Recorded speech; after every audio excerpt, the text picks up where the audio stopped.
What's going on, everybody? Welcome back to another day, another episode of 30NSG.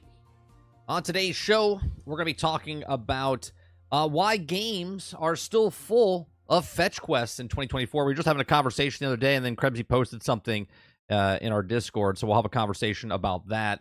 We're going to talk about game devs rejoice that the FTC approves a ban on a non-compete clause, and they say that they're going to be a lot more indie games from AAA developers now that once they leave that company. And then we have an opinion piece here by Jez Corden talking about if Microsoft really is bringing Steam and Epic Game Store, etc. to Xbox consoles, it needs to answer these big questions. So we'll go over that article as well.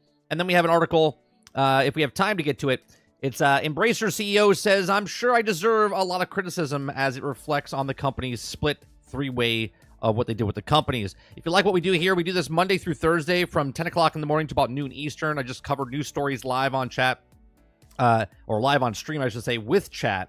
I haven't read these stories. I've read the titles. We'll read them together, and then we have conversations about it, give my opinions, and we do little breakout videos. So if you like this type of content, make sure you hit that like button. Make sure you hit that subscribe button. If you'd like to go above and beyond that, you can become a member. I can't even speak today. You can become a member as little as $5. We do uploads, live streams, gameplay, podcasts, shorts, all on this channel. So lots of stuff for you to enjoy. And it's all absolutely free. And if you want to go above and beyond, you can hit one of those things, the like, the subscribe, or the membership. All right, so let's get started. What's going on, chat? What's going on, House? What's going on, Eclipse? What's going on, Argus? House says, I'm not sure what a non-compete clause is. This is big in a lot of tech companies and stuff. So let's say you work for a company for, 6 years, 6 months, doesn't really matter.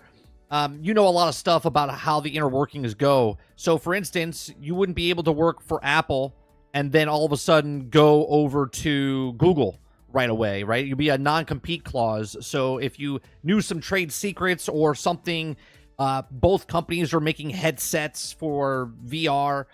You happen to work in this division over here, and then you went to over here. You're not allowed to leave this company and then all of a sudden go over here because you could give information over to there. So there's a non-compete clause. So they usually do the non-compete clause, usually 6 months, 9 months, even a year for some, even longer. It all depends on what industry you're in. So in the video game space, they don't want you leaving one company to go to the next. So they usually give a non-compete clause. That's what the non-compete clause is. Free? You mean free? Or free?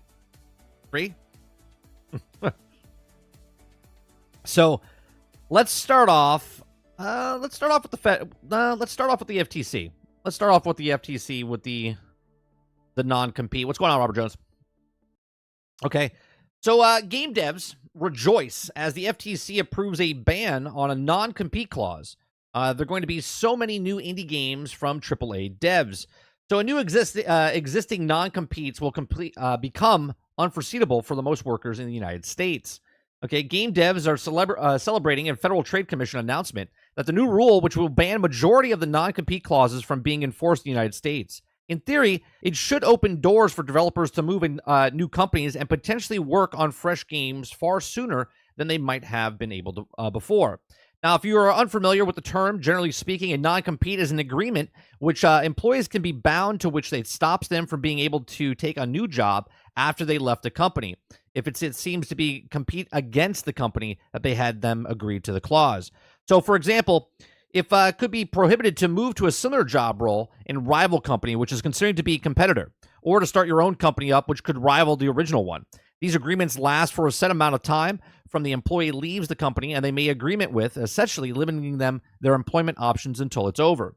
Now, however, the Federal Trade Commission, the FTC, has now issued a final rule. This will ban employers from enforcing fresh non-competes and to render existence ones for everyone apart from the senior executives, people in the policy-making positions who make over $151,000 per year, unforeseeable 120 days after the rule's publication in the Federal Registration. This is an enormous news for a majority of the workers in the United States, as a non-compete clause can apply to all sorts of roles across a variety of industries, the games industry being one of them. I had this when I was in certain studios. or reality shows. Obviously, as a contract worker, I can take a job and then go right away. But for certain studios and certain things, I had to sign a non-compete clause, because if I was a director or producer or something on one job, they didn't want you just leaving and then going to make a similar project. You know what I mean? It's not is not as well known in that industry unless you're the higher ups and you have multiple deals going on. But for the most part, it's not really in the film industry, but it is in the tech industry and other avenues like that. He says, hell yeah, as art director, Zara Vereen writes on Twitter, allegedly this will every contract position they've ever had in game studios in the past, including absolutely vile non-compete clauses that agencies would refuse to take out. And they added, get rid of that garbage is great news. Now, others such as indie studio Flippy Fly, co-founder Aaron Sanfilippo, believe that there are going to be so many new indie games from AAA devs because of the rule change. It remains to be seen if this is the case, but in theory, it will make sense after the developer is restricted from competing against a company and they used to work for. That could also include startup of their own indie studios, at least the amount of time that their non-compete is in place.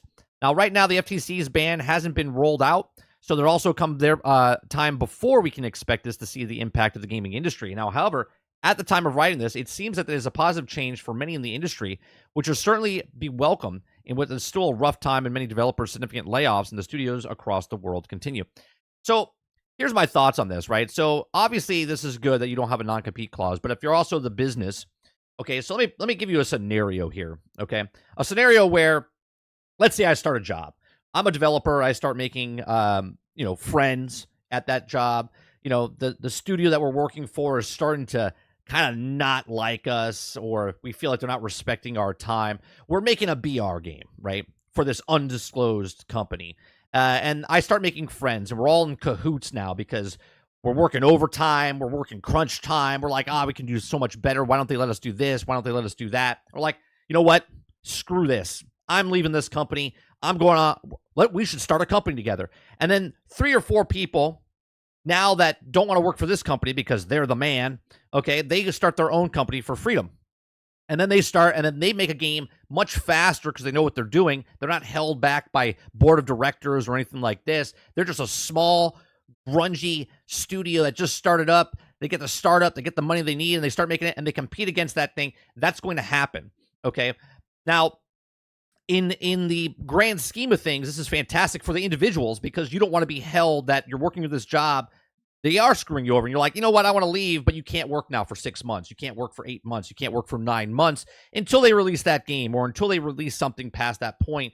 And then, and only then, can you then get a job somewhere else and then start making a game again. So yes, this is good for certain things, but then there's also people that will take advantage of the system just like any other thing. So this will be interesting to see what happens down the road. Now, for you and me, the common folk, we're never going to hear about this stuff. We'll hear stories and articles of people starting new studios and said, oh, because of my non-compete clause, I made this new studio and I made this game and it changed my life, right?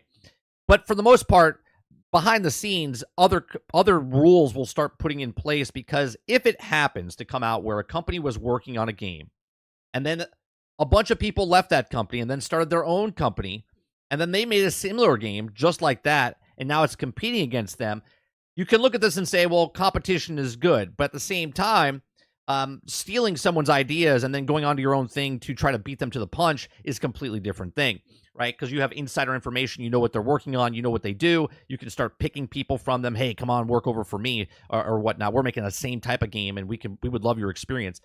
That type of stuff is going to happen because, business, especially corporate world, is a dog-eat-dog world. So that's what I think about this. I think it's good for developers. I think it's good for other people. I don't know if it's broad across all the industries. I think it's just for gaming. But yeah, I think this is good for studios and for developers, independent contractors and whatnot. So if they get burnt out, get tired, they don't want to work for that company anymore, they can start doing their own thing. But these are just my thoughts. Let me know yours in the comment section down below. Please make sure you share, like, and subscribe. Let me know what you think in the comment section down below. Have you ever worked on in a company that made you sign a non-disclosure agreement? Let me know in the comment section down below. And what do you think about this? If you like what we do here, please make sure, like I said, share, like, and subscribe. Check out some of our other videos. Thanks for watching.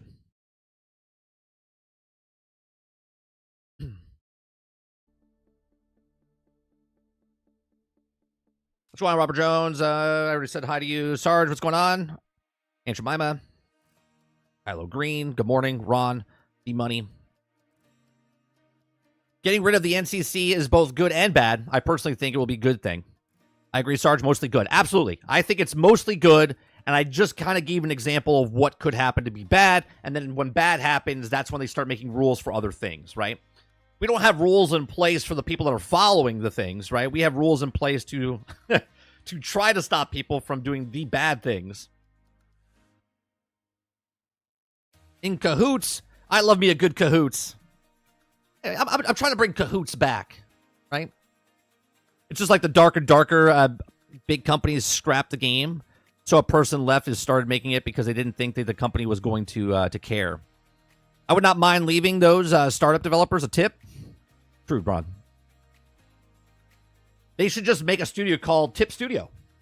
We only run on tips.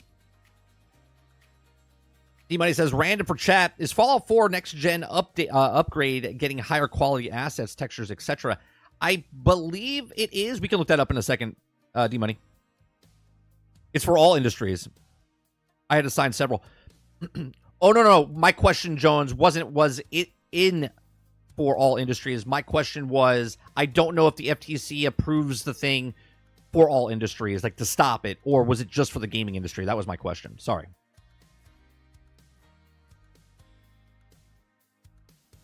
Like, did the FTC stop non-disclosure agreements across all industries, or is it just the video game industry?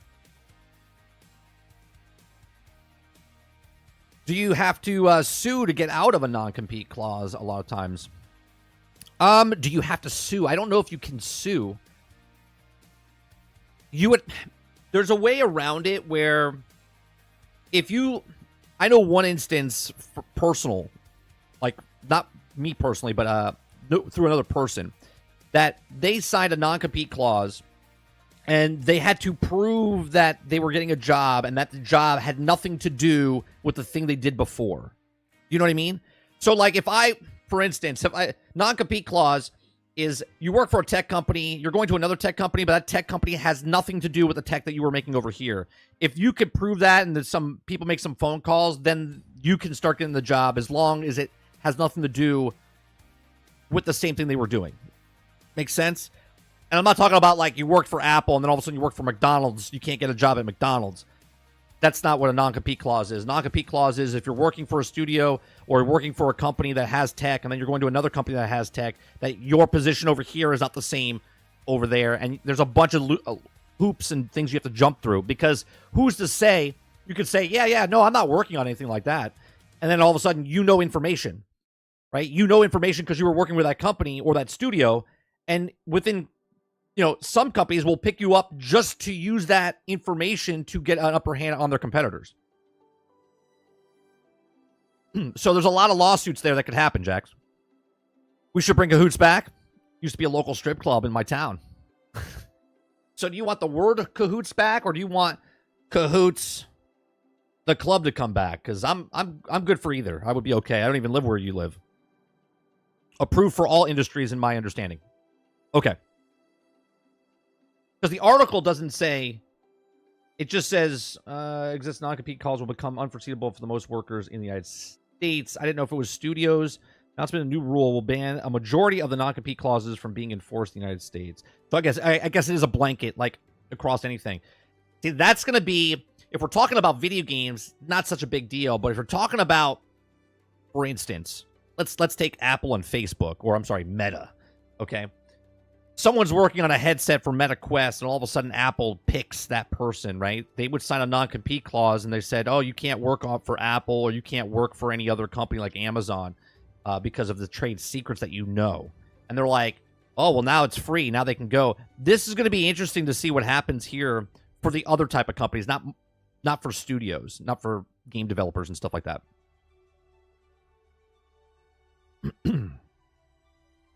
Drops 12 p.m. Eastern, 9 a.m. Pacific.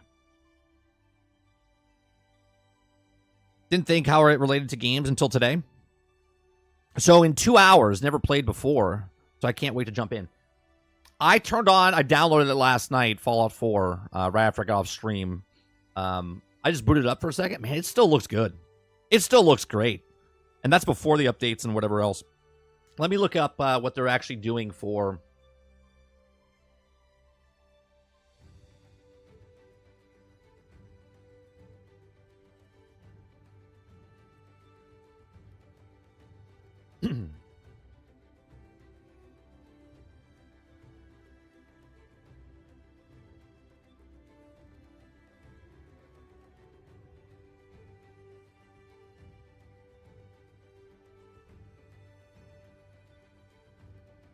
Okay, so Fallout 4 is going to have a free upgrade arrives on PlayStation 5, Xbox Series X and S, and will introduce all new features for the post-apocalyptic role-playing game, including performance mode, quality mode settings that will also respectively allow up to 60 frames per second and increased resolution.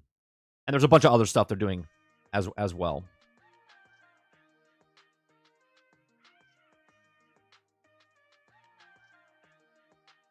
PC versions getting a new update, adding widescreen, ultra-wide support, as well as fixes and creation kit and variety of quest updates.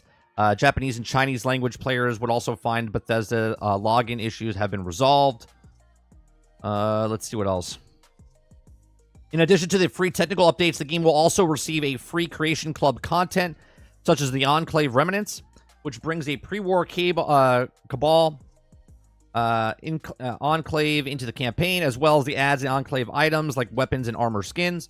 Players can also download the makeshift weapon pack, which includes a variety of weapons like baseball launcher, nail gun, along with collectors of 38 Halloween decorations left over from the ill-fated Halloween party thrown by a New England tyrant society to customize your settlement with. And people are speculating that this was supposed to come out during Halloween time, hence why the 38 Halloween decorations that are in the game. It's a good speculation, by the way.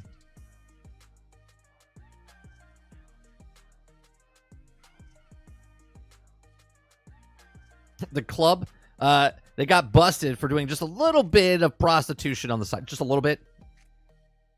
What's a little bit of prostitution? It's not like a maybe. It either is or isn't.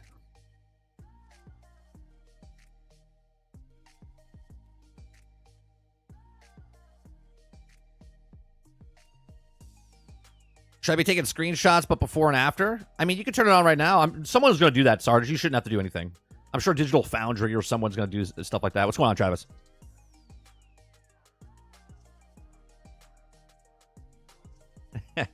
Travis says, 30. I can't wait to have Fallout 4 on my PlayStation 5 so I can put another 400 hours into that terrible game.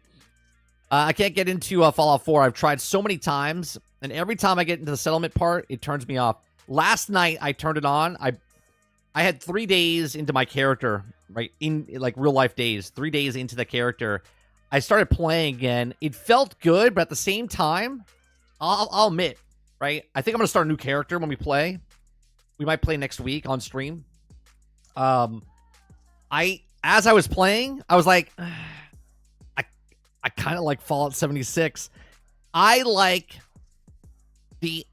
that there's other people in the world, right? I like there's other people in the world. I know it sounds crazy, right?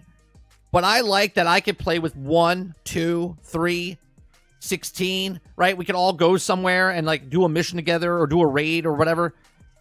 I don't know, man. I played just for like 30 minutes last night as it downloaded. I was like, oh, let me go in and check it out. I was like, missing something. It's missing.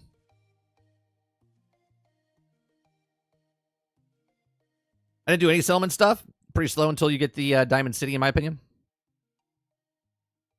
Only thing I'm worried about is that I've been playing Cyberpunk and jumping in. It might be unimpressive to me. Oh, yeah. Yeah, because if... Lower your expectations a little bit, right? Cyberpunk, the way it visually looks and the storytelling and stuff like that is very good. Okay? So you might want to lower your expectations a little bit. If you like Fallout, though, if you like the lore of Fallout, there's much better story in Fallout 4 than in Fallout 76. Yeah, Fallout 4 seems like it would be better if it was co-op. This is what I was saying the entire time. This is why I was excited for Fallout 76 when it came out, and then it was a pile of shit. But it captures something, man, which is a completely different thing than Fallout 4. Someone said in a forum I was reading earlier this morning, they're like, I like Fallout 76, but he goes, I get pulled out of the reality of what Fallout 76 is. He's like, I'm in a post-apocalyptic world. I'm about to fight this thing. And then a guy jumps in front of me called Ballsack 64, okay, and blows one-shots a guy and then it leaves. He goes, that breaks my immersion. And I was like, yeah, I can see that. I can see that.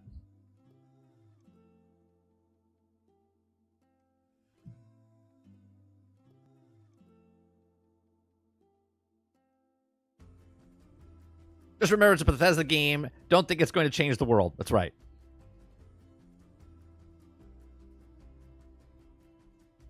Is it, though? Because Fallout 4 is kind of... Well, Fallout 4's story is much better than what the Fallout 76 stuff is.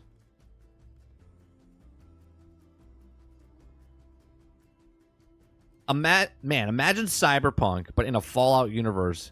It would be insane. I mean... So are you trying to say, Kylo, are you trying to say like the graphics and stuff of Cyberpunk, but in Fallout, like that type of thing? Or are you saying a Cyberpunk type of stuff? Instead of the 50s, it's Cyberpunk in the Fallout universe. That would be pretty cool, actually. Now that I just said it out loud. That would be pretty cool. Redfall has an excellent story, but just lower your expectations. Really low. I thought 76 new story was kind of interesting, having to relocate that waste. Yeah, the new story's great. The original story sucked. The Overseer stuff was terrible. But if you never played that, Travis, and you just played the new stuff, it's a completely different game.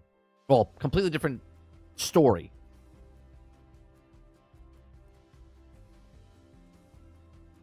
What I'm looking forward to is the different gameplay mechanics. Like base building, companions, new world. That's enough to keep me up for a while. Oh yeah, you'll definitely get your money's worth in Fallout 4. It's a good game. It really is a good game. Quintar says, yeah, Fallout 76 should have been single player or co-op. Can't really get into the MMO aspect of it. Probably just me. No, it's not just you, Quintar. There's a lot of people that just don't like it. I think they turn the dial too much. And I agree with you 100%, right? Like, I say the story all the time. Fallout 3, Fallout 4, me and Sarge would play. We'd just be on the headset together. He'd be in his world, I'd be in my world, and we're playing the game together, but separate. Right? And I was like, man, Fallout 3 just needs co-op. Instead of having a companion with you, you can invite a friend. Right? Would have been perfect. Same with Fallout 4. Fallout 76 takes it to the different extreme, right? You can play with just one other person. Like, I've been really enjoying, like, after stream, I get on with Mr. Luke, and we just do our dailies together, right? Me and him just wander around the map, do missions together, just the two of us. Then we have, he had a friend join us the other day, and then he had his son join us. We had like 3-4 people in a group. It was fun, right? I like that feel in Fallout 76. There's the other stuff in 76 that you're kind of like, right? I think I'm going to make a video now that I've jumped and put in about another 60 hours into the game, that what they need to change going from this point forward in Fallout 76. Fallout 76 is actually a pretty decent game now. There's a couple things they need to tweak and whatnot, but they turn the dial too much from Fallout 4, Fallout 3, Fallout 4 to Fallout 76. Fallout 3 and 4 was single player. I get it. Would have been cool if it could have one other person. 76 turned the dial where it's like you went from single player to 32 or 16 people on the game, and it's a little, just feels a little weird. Come on, Mr. Luke.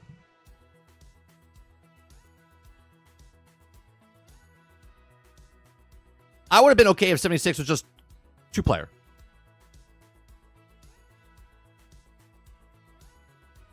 How does Fallout 76 combat compare to Starfield? I would say Starfield's combat's a little bit better. A little bit better. You got to remember, though, it's 5 years. It's 5 years older. 6 years older. And on top of that, they're also using the new creation, right? So it looks better.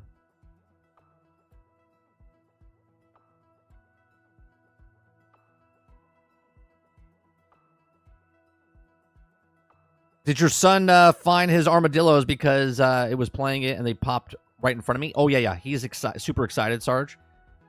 He came in before my stream last night. He came in, sat next to me, and every 5 seconds, like, here's the new dog. Look at this dog. Look at this thing. Here's this thing. Over this. We're gonna go here. We're gonna get this. I was just like, all right, buddy. So this weekend, I don't know if you can play, but Sunday he'll probably want to play some Minecraft. He was super excited about all the stuff.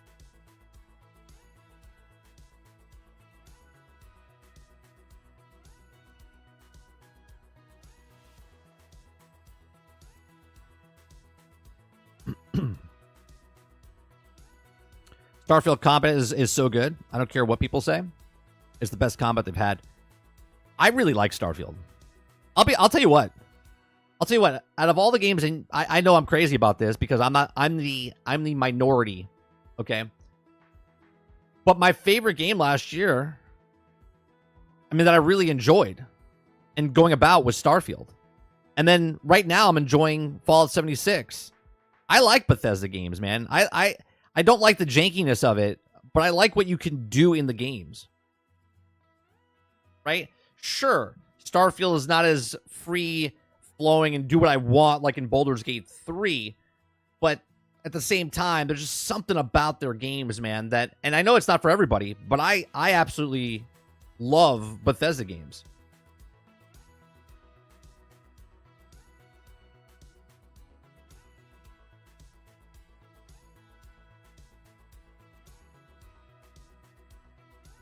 The biggest downfall of any game will always be the comparison to another. Sure.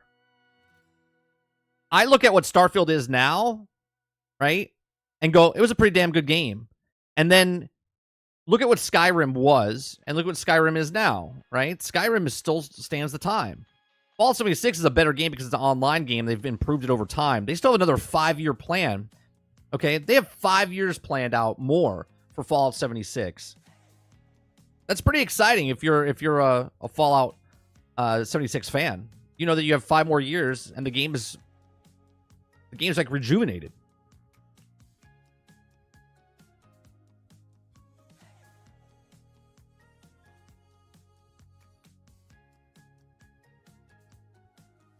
I think Starfield is just going to get better and better, and you're going to look back at it, and people are always going to take that comment out of context. Game of a generation, right? A game of a generation doesn't. You don't pick the generation, like if it's a generational game, right? It picks itself. Like Grand Theft Auto is a game of a generation, right? Like the fans pick what the generation is. When a company comes out and says that this is the game of the generation, when you force that, it's like picking your own nickname. You don't get to pick your nickname. Other people get to pick your nickname.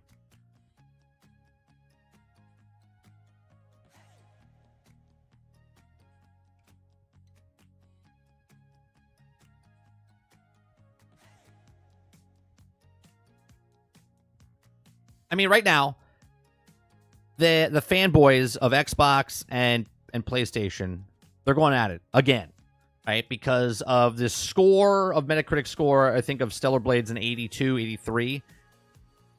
And they're like, oh, look, Starfield was an Xbox exclusive, was 83, and PlayStation fans were shitting all over it because, it's a game of a generation. It's only 83, okay? And Stellar Blade is supposed to be this awesome game, and it is. And it's an 82, and they're like, look at you with your shit 82. But PlayStation's like, well, this 82 is better than your 83. It's like, a game's a game. Enjoy the game. But the fact is that people that now that their game that they like is at the same standard as Starfield, they're like, well, that's supposed to be the game of a generation. And it's like, a score's a score, right? If you shit on one game for the score and your game has that same score, you got to keep that same energy. You can't just start moving the goalpost. Yeah, you just can't start moving the goalpost.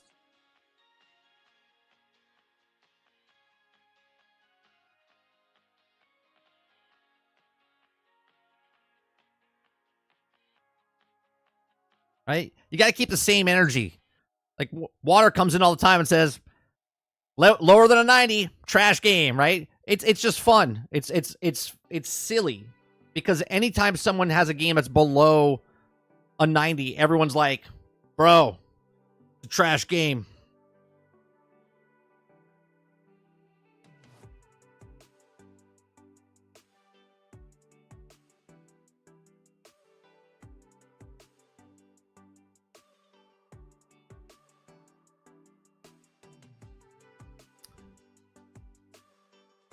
Stealth, what's going on, man? Appreciate that. Thank you very much for the gifted membership. Thank you for the continued support.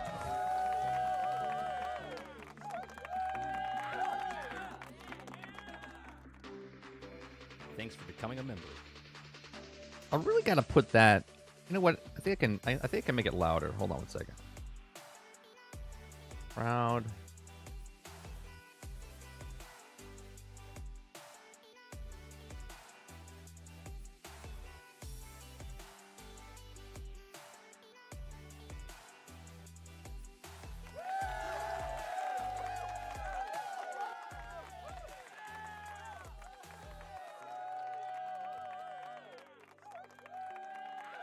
I mean, it's better. Well, to play devil's advocate, an 83 as a shooter might not feel as good as an 82 a hack and slash. I don't think that's the way, but some people do. Streamers complain about moving the goalposts as he moves the goalpost. Literally, that's right. That's right. Come on, brain. I don't get the fighting that they all two completely different style games, but people are like Stellar Blade may not be Bethesda fans.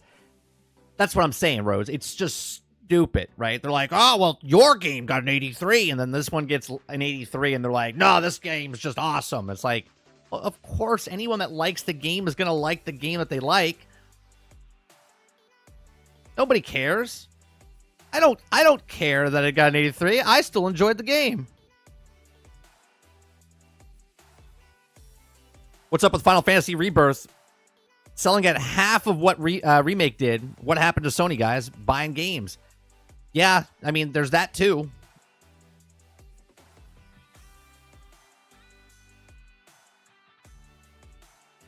Anyone playing Stellar Blade tomorrow? I am not, because I don't have a PlayStation.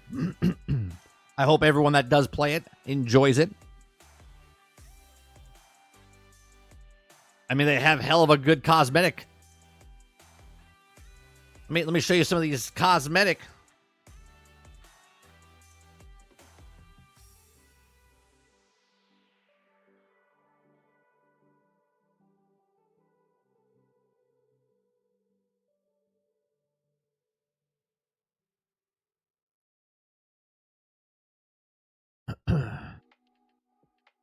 I'm sure a lot of people are really going to love Stellar Blade. I'm sure of it.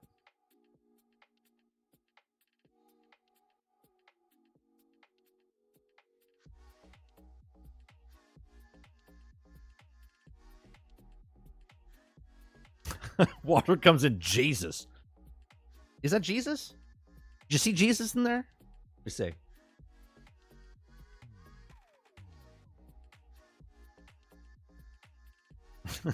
And the church says amen.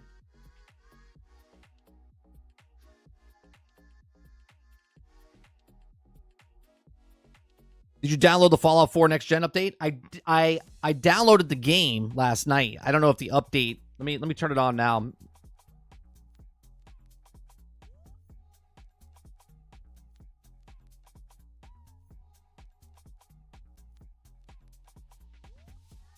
It's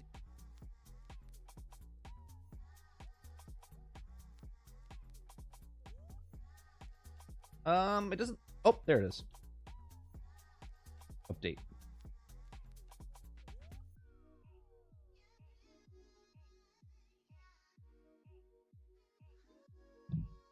$22.61 gigs.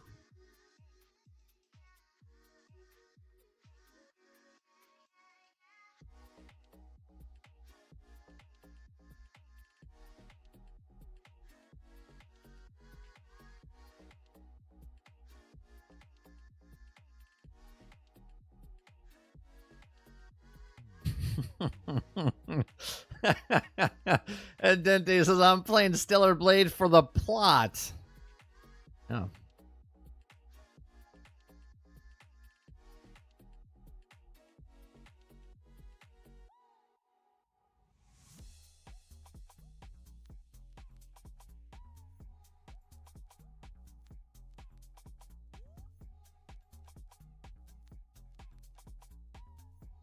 Yeah, it says it'll be ready to play in 10 minutes. Maybe I'll turn it on. We'll just look at it.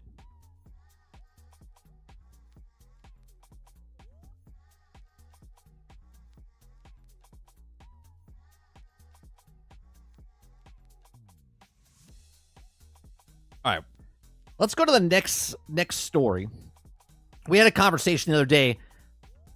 we were having a conversation the other day. I was playing Fallout 76, and people were saying that the game has too many fetch quests. And I started having a conversation, and Krebsy said, they need to have less fetch quests and more defense like missions. And I was doing a defense mission at that time, which was funny.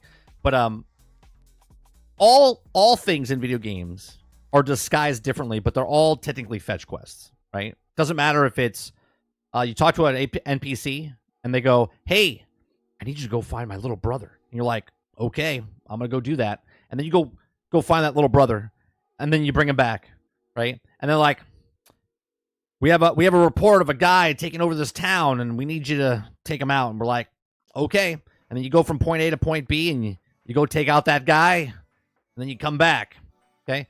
Or you can do what Division does.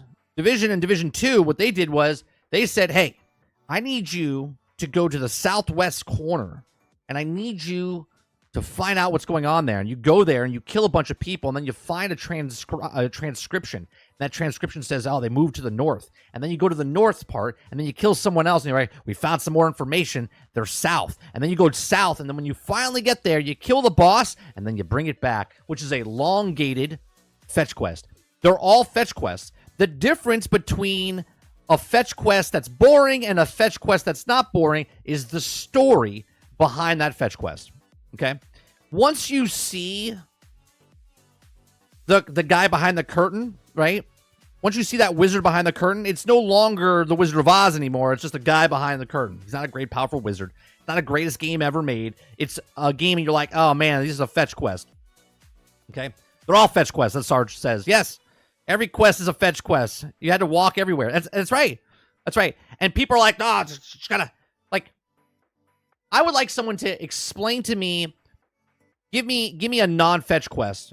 And I know what you're gonna say, right? A defense quest. Okay, great. I need you to go to this town and protect it from the zombie apocalypse that's about to go down. So you go to that town and you start defending the thing, and that's the mission. And then when you're done, you got to go return back to the town and turn it in and go, "Hey, I beat the zombie apocalypse that came to that town.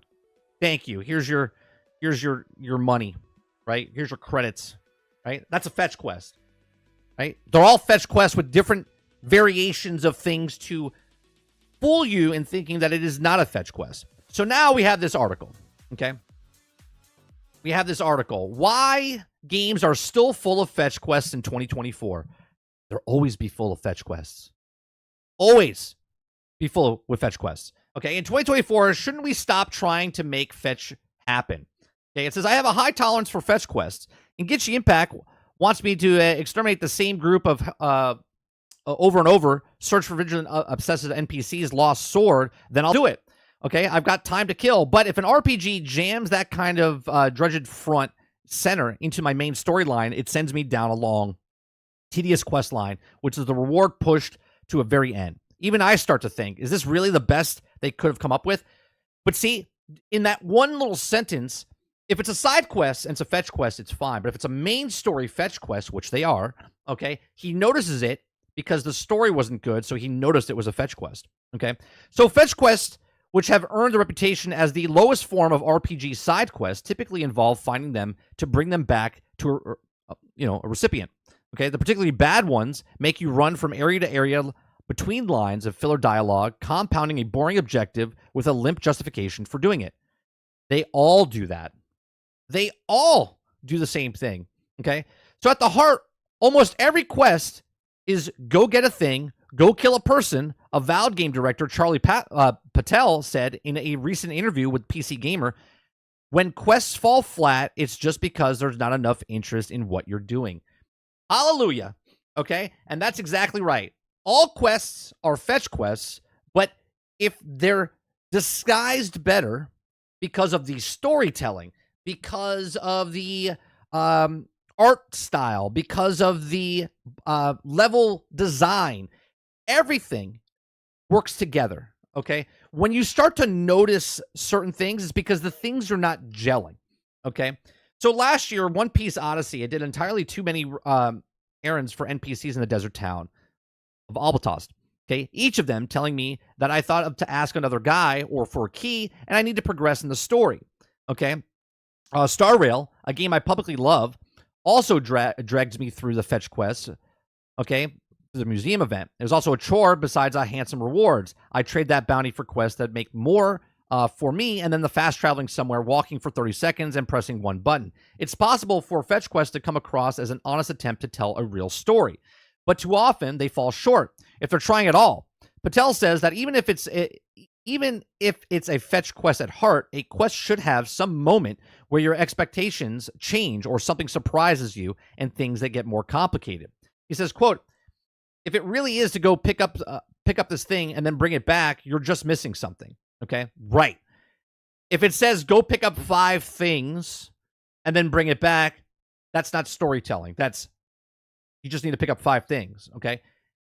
But if it tells you to go pick up 5 things, and when you go pick up the first thing, a guy goes, oh, you just missed him.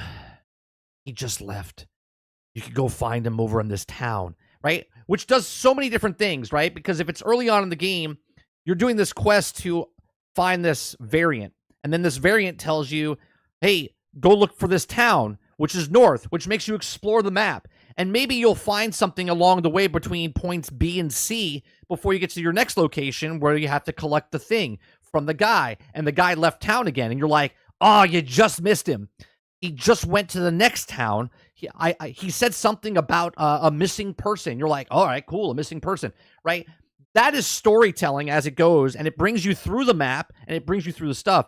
Or it could just be a fetch quest like, I need you to go pick up 5 things. You open up your map, and it goes bing, bing, bing, bing, bing, and you have 5 things, and you just have to walk to each of those places, explore the thing, take the things, and then fast travel back, which is Fallout 76 and a lot of other games, okay? There's thick storytelling for fetch quests, and then there's just fetch quests. And people are confused by this because they think that all things are not fetch quests, but they are. Okay. He says, but those kinds of quests do still exist in games. After so many years and players rolling their eyes and fetching the fetches of fetch quests, they're still hunting RPGs. Just so many games advertising long playtimes. Developers say truth is more nauseating. Okay. So why are there still so many fetch quests? Most quests are mechanically built from the same basic pieces, yet only some of them get labeled as fetch quests. All quests need a quest giver, and all objectives, which should be big ask here, ideally entertain the player for it to fit into the overreaching story. It's up to the writers and designers to build those points to create a quest worth of your time, layering the sub-objectives, scattering lore throughout, amusing us with lively NPCs, finding with solution hints and sweet spots is the hard part. Okay, Adam Dolan, a writer and narrative designer who previously worked on God of War Santa Monica Studios, points out that the problem in many of fetch quests, rather than the premise, when there isn't much complexity beyond the initial structure, there's also too much of it. The narrative wrapper feels arbitrary. And this is also the quest that it's also when the quest is at risk of being labeled just another fetch quest, he says. The reason fetch quests are so common is because finding a perfect balance is difficult and time-consuming. It requires a massive amount of collaboration between many different departments and lots and lots of playtesting, iterations, and more playtesting. He says, external factors can turn potentially intriguing quests into flat ones. Many times, game writers and narrative designers have an idea of how to improve the quest and just don't have the means to do it. Guild Wars 2 game designer Emily Morrow points out that the boogeyman is so often outside the designer's direct control, time, and budget. Quote, sometimes that a big engaging quest that your design turns out to be too expensive. It also will take too long for implement the test, or isn't enough broader team support to give the consideration it deserves, she says. So I find it organically usually isn't the issue when coming up with the quest ideas ideas are cheap. It's easy to brainstorm lots of new unique concepts. Unfortunately, the real world considerations often get in the way of that. So this is exactly why fetch quests are considered side quests, because the developers didn't have enough time to put the bulk of the story to make it substance-wise. So people look at this and go, oh, well, this guy told me to go here, and this one, I was just going there. And this is why they're considered fetch quests to the side quests. But all quests are fetch quests. It's just how you design it to make it look like it's a better quest than the others. I mean, fundamentally, it is a better quest than the others. But all quests are fetch quests, okay? So fetch quests can be good, actually. Says Jeff Howard, senior in Games Academy, Fairmount University, studies how different game design elements can strengthen a story or fail it. To him, fetch quests are underrated. They're under-tapped narrative potential, and the entertainment can also offer players when they have more complex purpose behind them. Howard points out that Elder Scrolls and the Planescape Torment as examples of games that do fetch quests right. He highlights that the Daedric quest in Oblivion in particular, which also tasks the player for collecting artifacts for demigods. He says, quote, these items include a rose, a mystique, veil. It's also both embedded in the enriches of the mythology of the associated Daedric lords. Similar to Planescape's Torment involves the search of abstract ideas, such as the songs, the memories, and which operate the keys to open up the portals. Okay? Not every quest is supposed to be a narrative marvel. Anyway, compared to the protagonist's ultimate goal is saving the world, it might feel inappropriate for side quests to suddenly take a spotlight when it also rewards you a couple of extra bucks.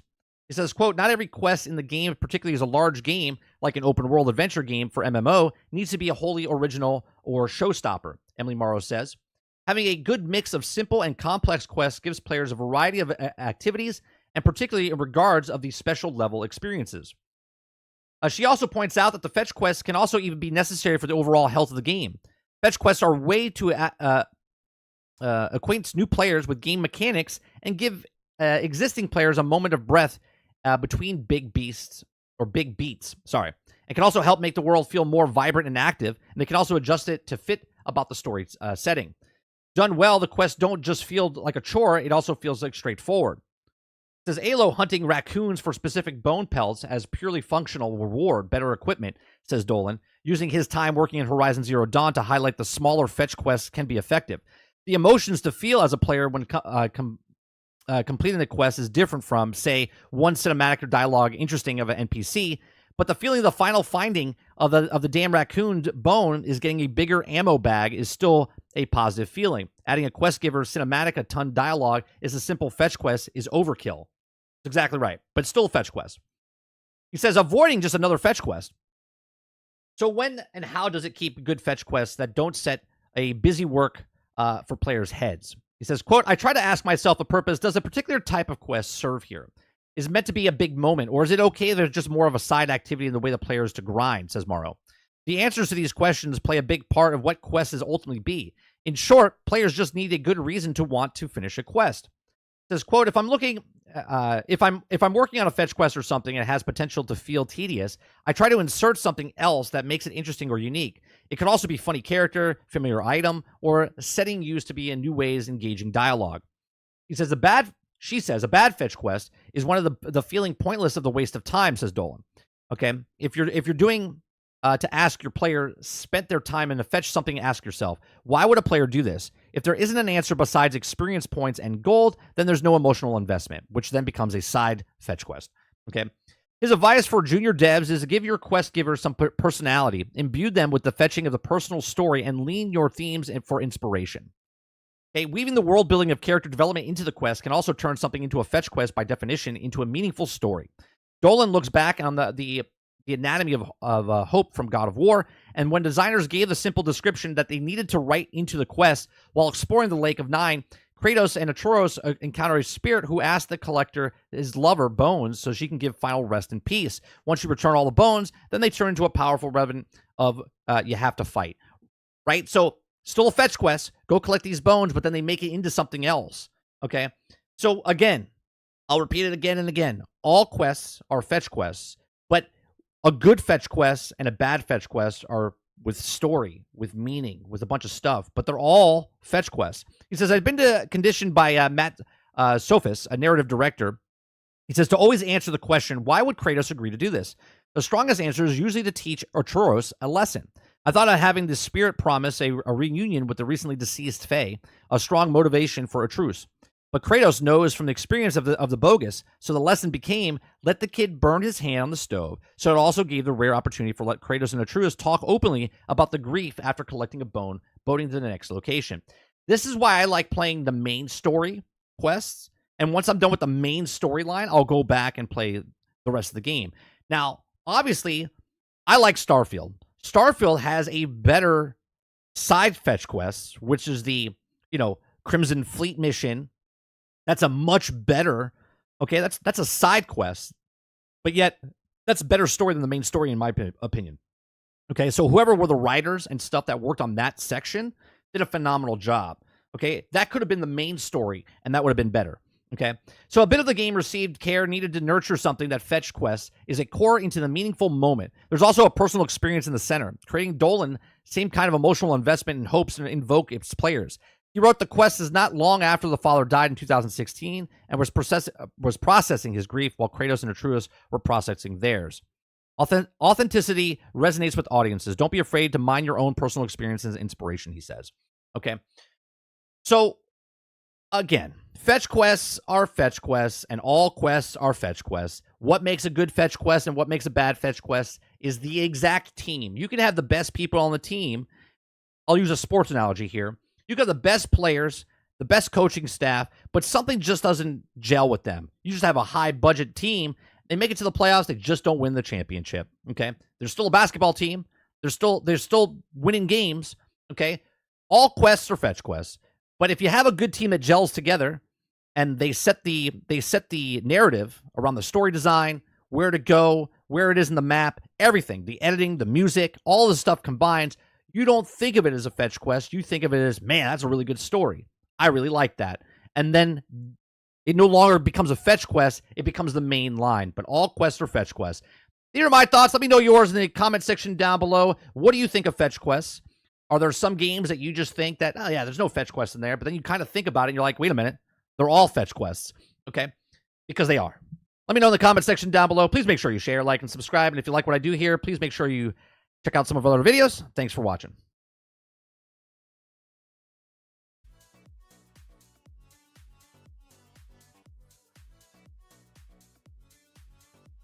All right, let's see what you guys are saying here. Wait, Stellar Blade has a plot? Sarge says they're all fetch quests.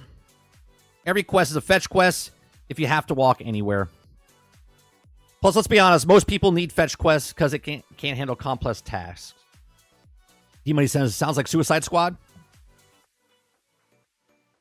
Loud on the music. Fetch quests with no story are boring. Go get 5 sticks. Just get 5 sticks. Right, Quintar. But the other conversation we had the other day, Krebsy came in and said, Fallout 76 is bad because it has a lot of fetch quests, right? But all quests are fetch quests, okay?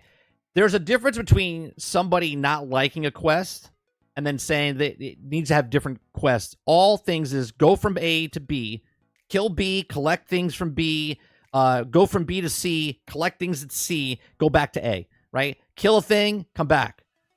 Find a thing, come back. Everything's a fetch quest. There's no other person. If you have to go back to the same person that gave you the actual mission, that's a fetch quest. Doesn't matter if you come back 10 hours from later. If you come back and go, finally, hey, you're finally back. Where'd you go? Did you get lost? You have that thing for me? Oh, great. They're all fetch quests. I believe that without fetch quests, MMOs and RPGs would suffer the most in general. But they wouldn't have a game then.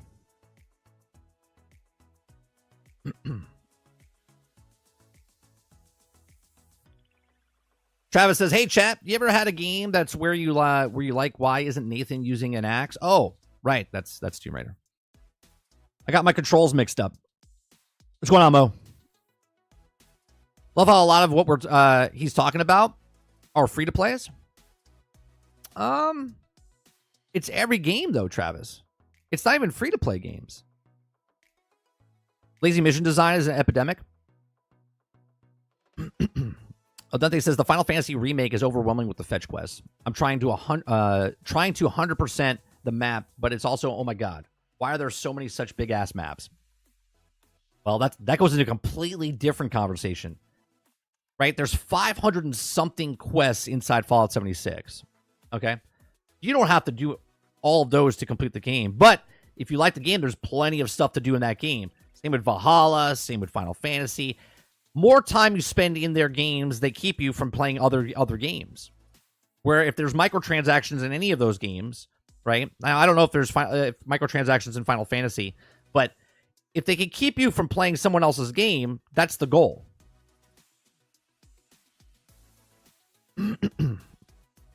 Rose says, heck, isn't real life just one big fetch quest? Yeah.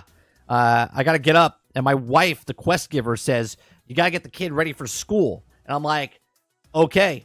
And I'm like, okay, he's ready for school. And she's like, great. I need you to go take out the garbage. And I'm like, all right. And then I go take out the garbage and I come back and I'm like, what else do you need me to do? Right? That's just it. Life is a big fucking fetch quest.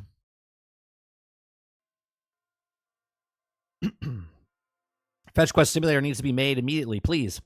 I personally don't mind fetch quests as long as they reward the worth of time. And the ones that I hate is the gear. The gear is worse than what it has. Oh yeah, I hate the stuff. I need 5 sticks, and you're like, all right, 5 sticks. You pick up the 5 sticks. You come back. You're like, good job, 5 sticks. I need you to pick up 15 lead, and you're like, all right, 15 lead, right? But the payoff, just like the article said, if you need the sticks and the lead, and that makes a weapon, well, then that's not a bad fetch quest, right? Great actors can't save a badly written movie. That's correct, House. But a great actor can take a dialogue and still make it better than what it was, right? It might not be the best writing overall, but you imagine if it was a bad actor with bad writing? Whew, that's what you call straight to DVD.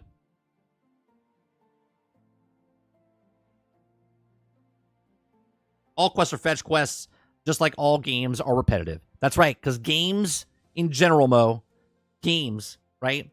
Every game. Chess is a game, and you move the same pieces over and over. Monopoly, roll the dice, move your piece. Baseball, throw the ball, hit the ball. Football, hike the ball, throw the ball. Hike the ball, run the ball. Hockey, hit it with the stick. Every game is a repetitive thing. If it's video, if it's real, throwing darts, throwing ball, doesn't matter what it is. Games are repetitive.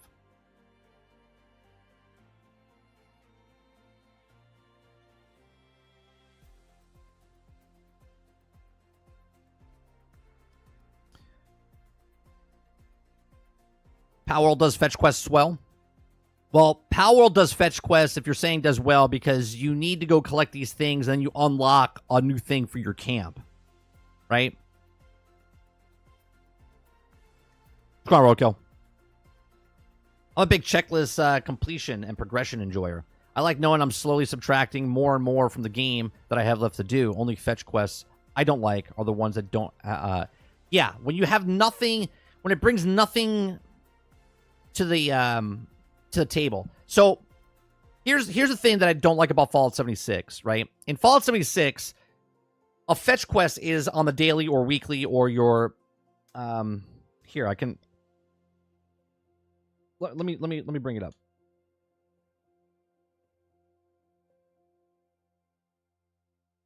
All right, I'll bring it up real fast.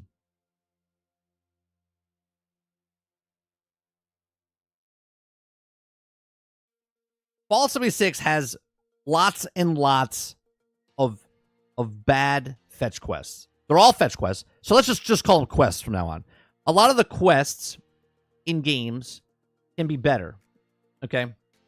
So let me go into a thing. And I'll show you. And there's a lot of games that do this. Where the payoff is so minute that you're like, whatever. Okay?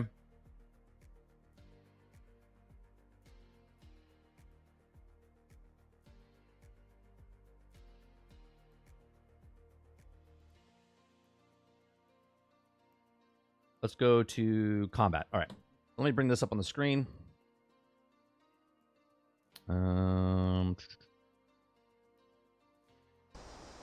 Okay. So on the screen, you see these things here. Okay. So like craft 76 mines. Okay. And you get atoms. You get 40 atoms for this. Oh, hold on. Let me lower the... Okay, that is a fetch quest, right? But you're doing it without ever thinking, right? You're gonna complete this by just playing the game, right? You go on a mission, you happen to get the materials, and then you make the mine, and then you'll just complete this over time. But your reward is so minute, okay? Because it's baked into the actual game. The game is that there's stuff in the item shop or the atom shop that you can get with this currency, okay? This is a bad fetch quest, okay? It's just like you're not thinking about it. You just kind of complete it. Go kill robots with a pistol, 1,000 of them. They make it arbitrarily grindy for you to do it, and then it doesn't really do anything for you. Like, if that gave like 4,000 atoms, then people would sit there, and it would still take them 10 hours or whatever the fuck it is, or an hour, 2 hours to do, but they don't want to do that, right? So it's baked in, and that's bad. That's bad questing, okay? It would be better where they said, hey, go collect this, go collect that, go get this, and because the item shop is a thing, it would have been better if you could earn these. Okay, so for instance, let's say I wanted to get this thing, okay, whatever it is, right? It's a pawn shop vendor thing, okay? A good fetch quest would have been like, hey, go on this mission, and you're going to have to collect a TV screen, and you're going to have to collect a bunch of screws, and you're going to have to collect a whole bunch of stuff. Then you're going to have to go find the plan. And then once you get the plan and get all the materials, then you can make this. That would be good fetch quest. Part of the story, right? Guy needs you to go, hey, I'll give you the recipe for this if you help me build this thing. And you're like, all right, cool, let's do it. And then you can put it in your camp. But instead, with the way the game is built, it's behind the items, the atom shop. Okay, so now you have the atoms, and you have to do these arbitrarily long things to get the atoms so you can do this, or you just spend money, right? And that's bad. That's bad design, okay, in my opinion. Okay, where other games, it's inside the game itself, where go collect these things, unlock the thing, then use the thing for your camp, use the gun, use the thing. And there's stuff in this game that they do very well, right? Go find the plans. Now you can build a rocket launcher. Now you can build a missile launcher. You have these plans. You can find these plans in the world. Or you can pay in-game currency from a vendor if you happen to find it. Or you kill a guy and he has a missile launcher, but it's just a basic missile launcher or a basic handgun. And now you can find the plans and then make an upgraded gun. So there's good fetch quests in the game as well. But yeah, all games have fetch quests, and all fetch quests are quests. When the next gen update, I looked for it this morning on my PlayStation 5 in the rest mode. Hopefully we get it back from work. So I downloaded it, and I don't know if we can let me see. I'm gonna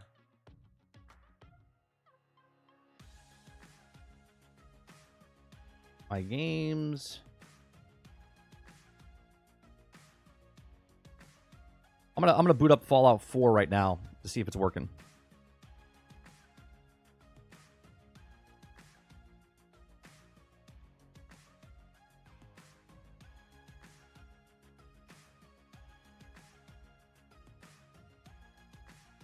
I didn't get this. I didn't get this last night when I loaded it. It's doing some sort of cutscene. Maybe I should listen to this. Hold on a second. For you to better understand the 7 defining attributes. Oh, okay. I was like, okay. 3 cheers for the Wanderers. In honor of Fallout 4's latest update, we've added new weapons, appeal, and workshops to the Commonwealth. Okay. So it looks like it's out. Settings. Display. Gameplay.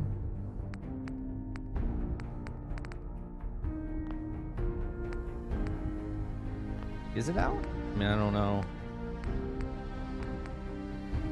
How do I know if it's... Welcome to the Fallout 4 Game of the Year. Fallout 4 updates. Welcome to the... How do I know...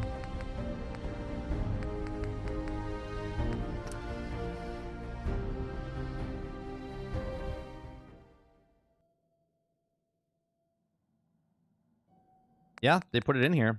So it's in. But in settings, where do I go? Crosshair dialogue. Oh, performance mode. There's performance mode, and we're in quality mode right now. Performance mode is on.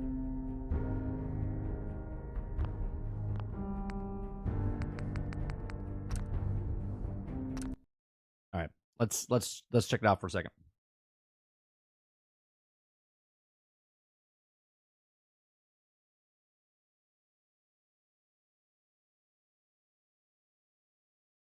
So this is 60 frames per second mode.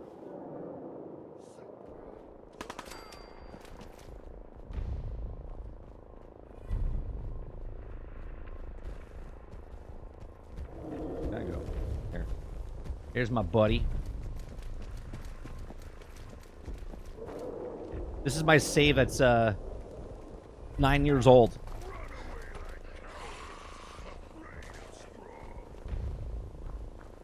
Look at that. What? Yes! Strong challenge you, brother! Come at me, bro.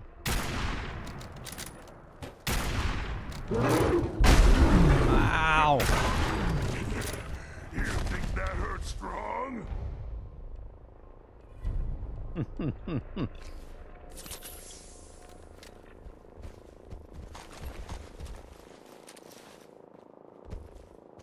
Still looks good.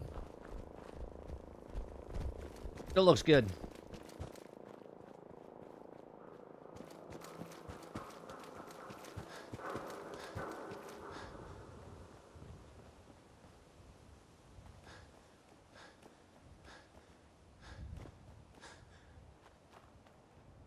Yeah, they did. It definitely. Oh, is it guys right there? Like this. Find them, human. You don't know where I'm at?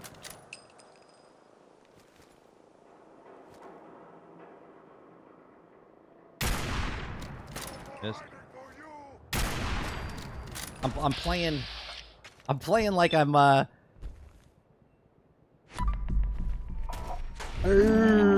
God, I missed that. God, I missed that in Fallout 76.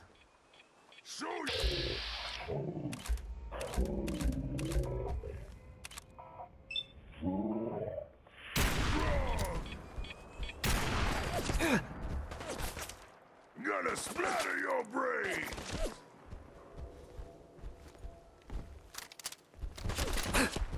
Oh, damn.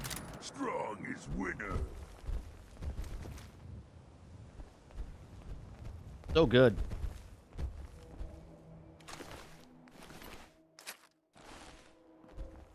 All right, let me go to gameplay.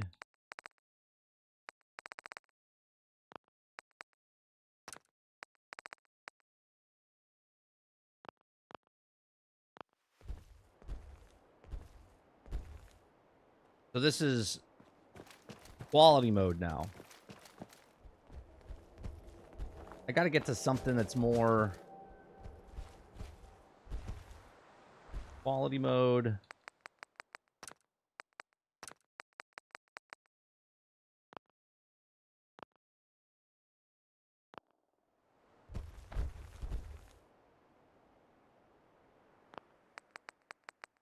Settings.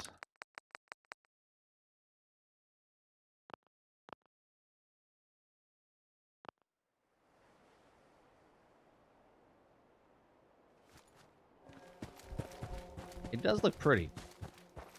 I gotta wait for like daylight, you know what I mean? I'll tell you what. I do like there's some quality of life things that I like they did in Fallout 76. Like I do like the map on your Pit-Boy here, but I hate the way the map is.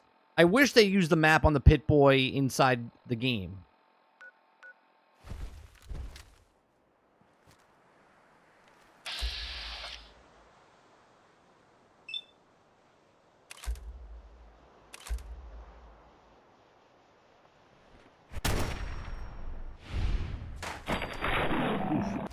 Almost took him out. Oh, did I got him? Yeah.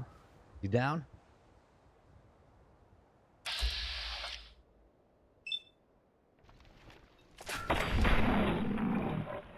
I love that. I absolutely love I never get old. This never gets old. Let's see if we can get him in the head. Oh, we missed it.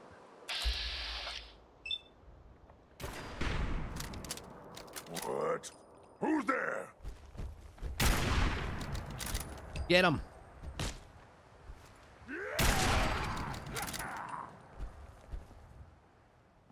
More guy inside the house here.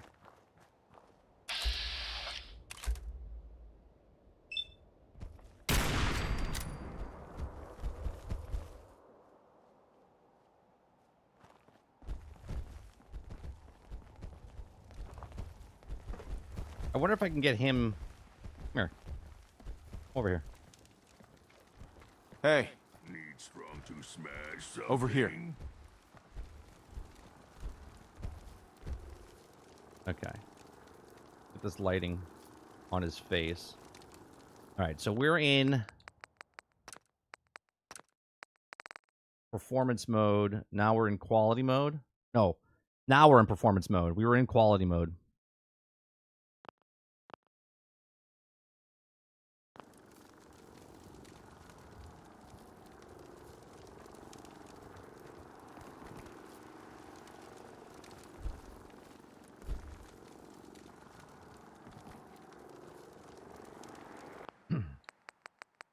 Settings, display.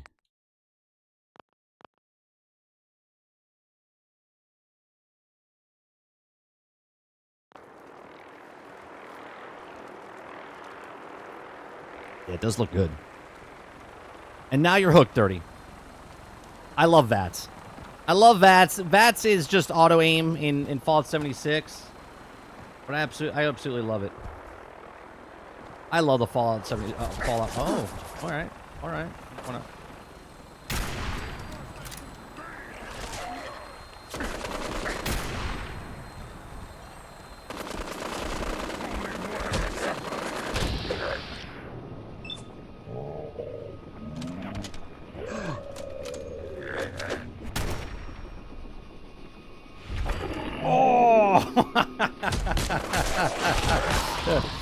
Suck it.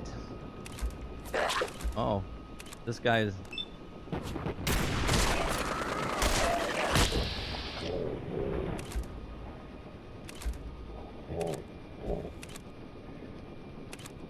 Fuselage.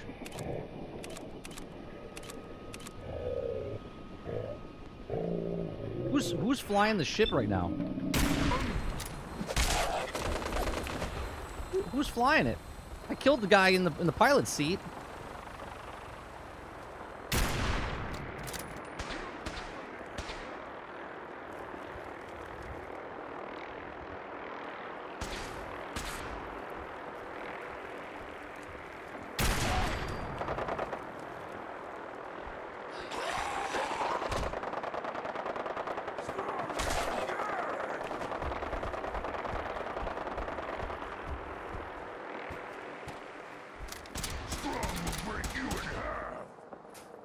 I love. See, this is what I loved. I love the companion. Okay. Go ahead and Here, I can. leader. We'll make a bigger screen for you. We'll go back to the talk show in just a second. Strong find, strong smash. I love the companions.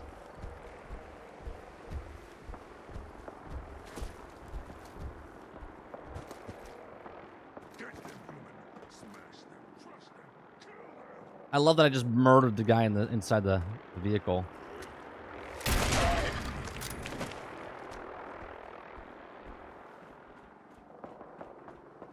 I gotta remember to play like Fallout 4, not like Fallout 76. I'm not sure if it's 4K 60. I don't know. I don't know if you can look at that. You know what I mean? Like, all I do is go to settings. It doesn't tell you what it is.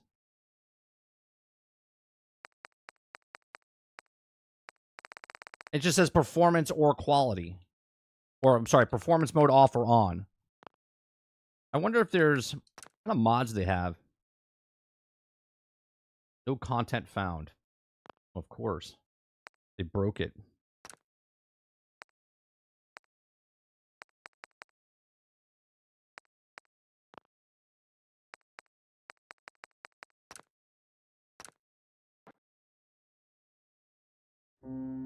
probably 4K 30 or upscale 60.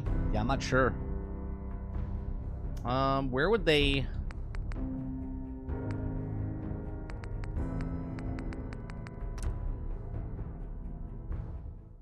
Put mods at your own risk.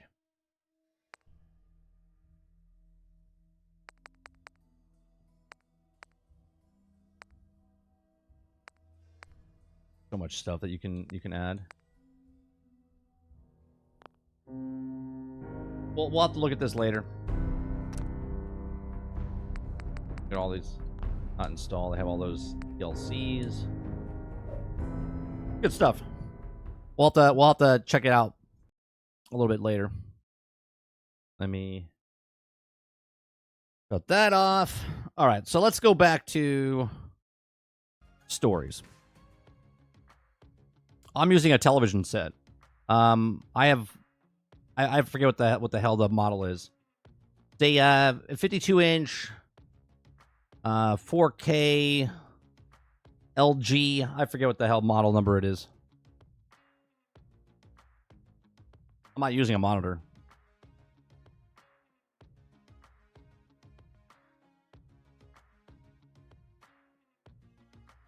Because if it was 4K 60, there would be no reason to have quality or performance mode. Just have one mode. Let's see. Fallout 4.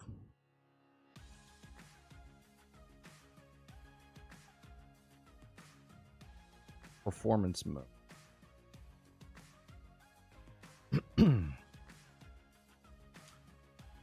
Let's see here.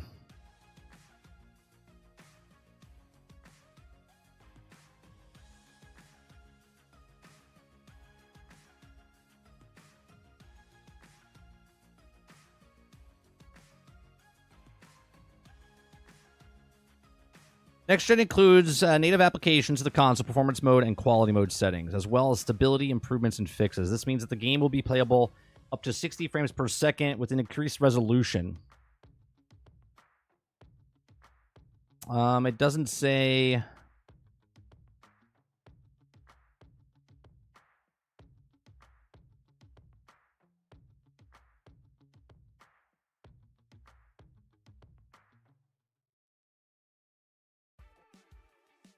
The texture pack. There's a mod. Fallout 4's next-gen update hits PlayStation 5, Xbox this month, bringing in with 60 frames per second. It doesn't say anything about 4K.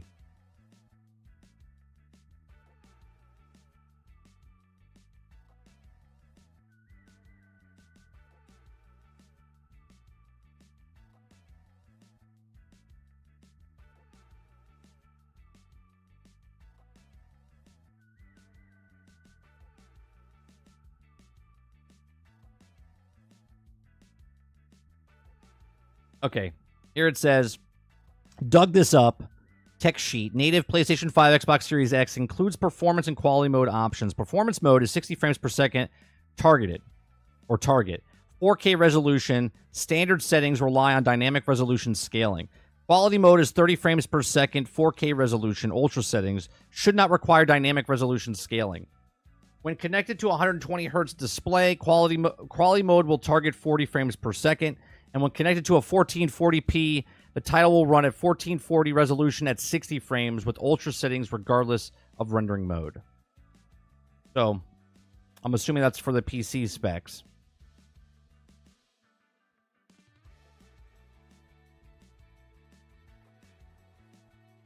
Reset Era says that... No, that's not information. Yeah, it says Fallout 4, 60 frames, 4K resolution to the world.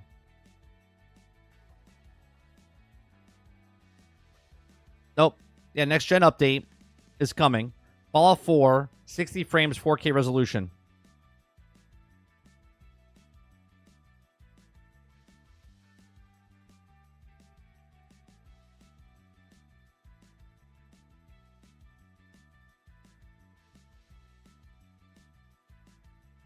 Yeah, they do the widescreen and stuff for PC.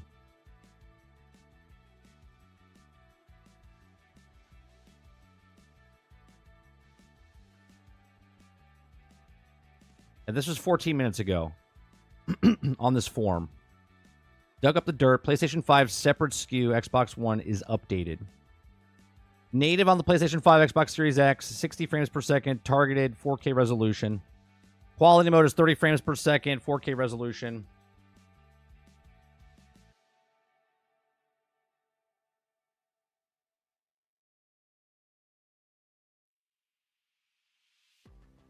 I can tell you, on my screen, when I looked at it, it looked phenomenal. For being an older game, it looked good last night when I put it on. But now, obviously, with the 60 frames,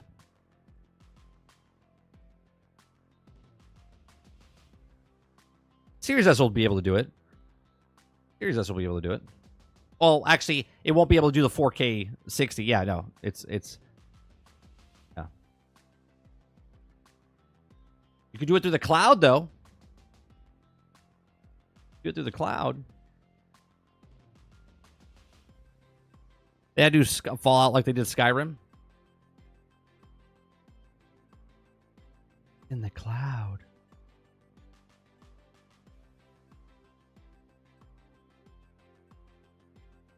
Could I tell the difference in the movement? That's why I was moving back and forth. Yeah.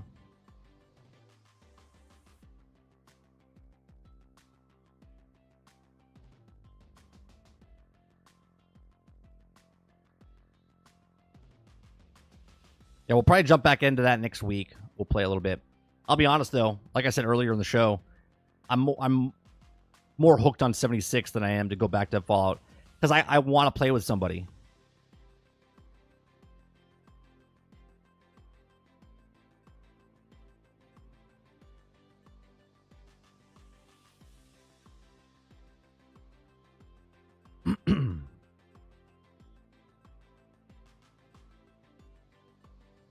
Yep, map expansion in next the PTS for the story elements is coming out for in May, and then in June is the release.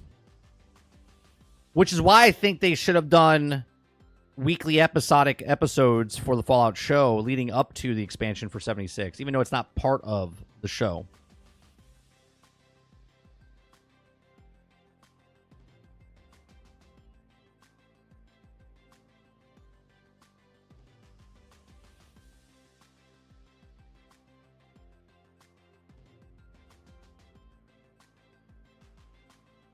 All right, let's go with the next story here. Next story. Now they can start working on London. That's right, because now it's out. Now they can start seeing what fucked up on their build within Fallout 4, and then they can make the fixes. Wouldn't it be phenomenal? I'm just saying, wouldn't it be phenomenal if the actual thing didn't fuck up anything for Fallout London, right? Because it was predetermined ahead of time that when they do the update, that it's going to mess up their game. Because that's just what Bethesda does, right? Every time they put an update out, it fucks up a lot of the mods. So now that London, wouldn't it be funny if all of a sudden they're like, nothing really happened. We can release our game. All the articles and stuff saying, oh, we got to delay it and we got to push it back and it's going to break the stuff. Imagine it didn't break anything.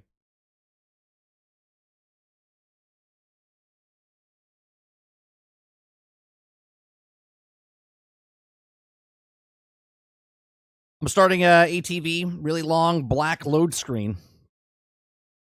I wonder if this is the update that we can do more mods, get better mods for console. Yeah, there's mods and stuff on there, and they're free.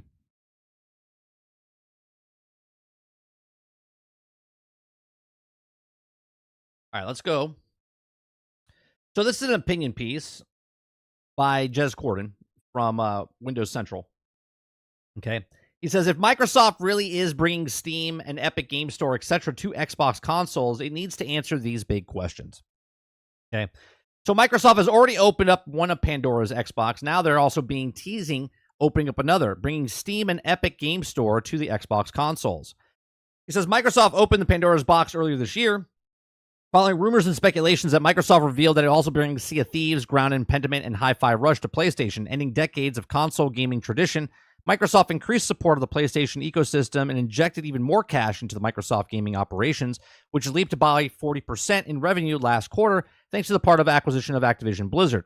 Now, Microsoft has insisted that the initial experiment will only involve these 4 games, but given how high Grounded and Sea of Thieves have been riding on PlayStation Store, it's fair to assume that even more Xbox games will come to PlayStation in the future. Just to answer that, Sea of Thieves and Grounded are both co-op multiplayer type games, so you're playing with buddies. So I would still say obviously Pentiment and Hi-Fi Rush are single-player games, and they're not as high on the list, right? So Grounded and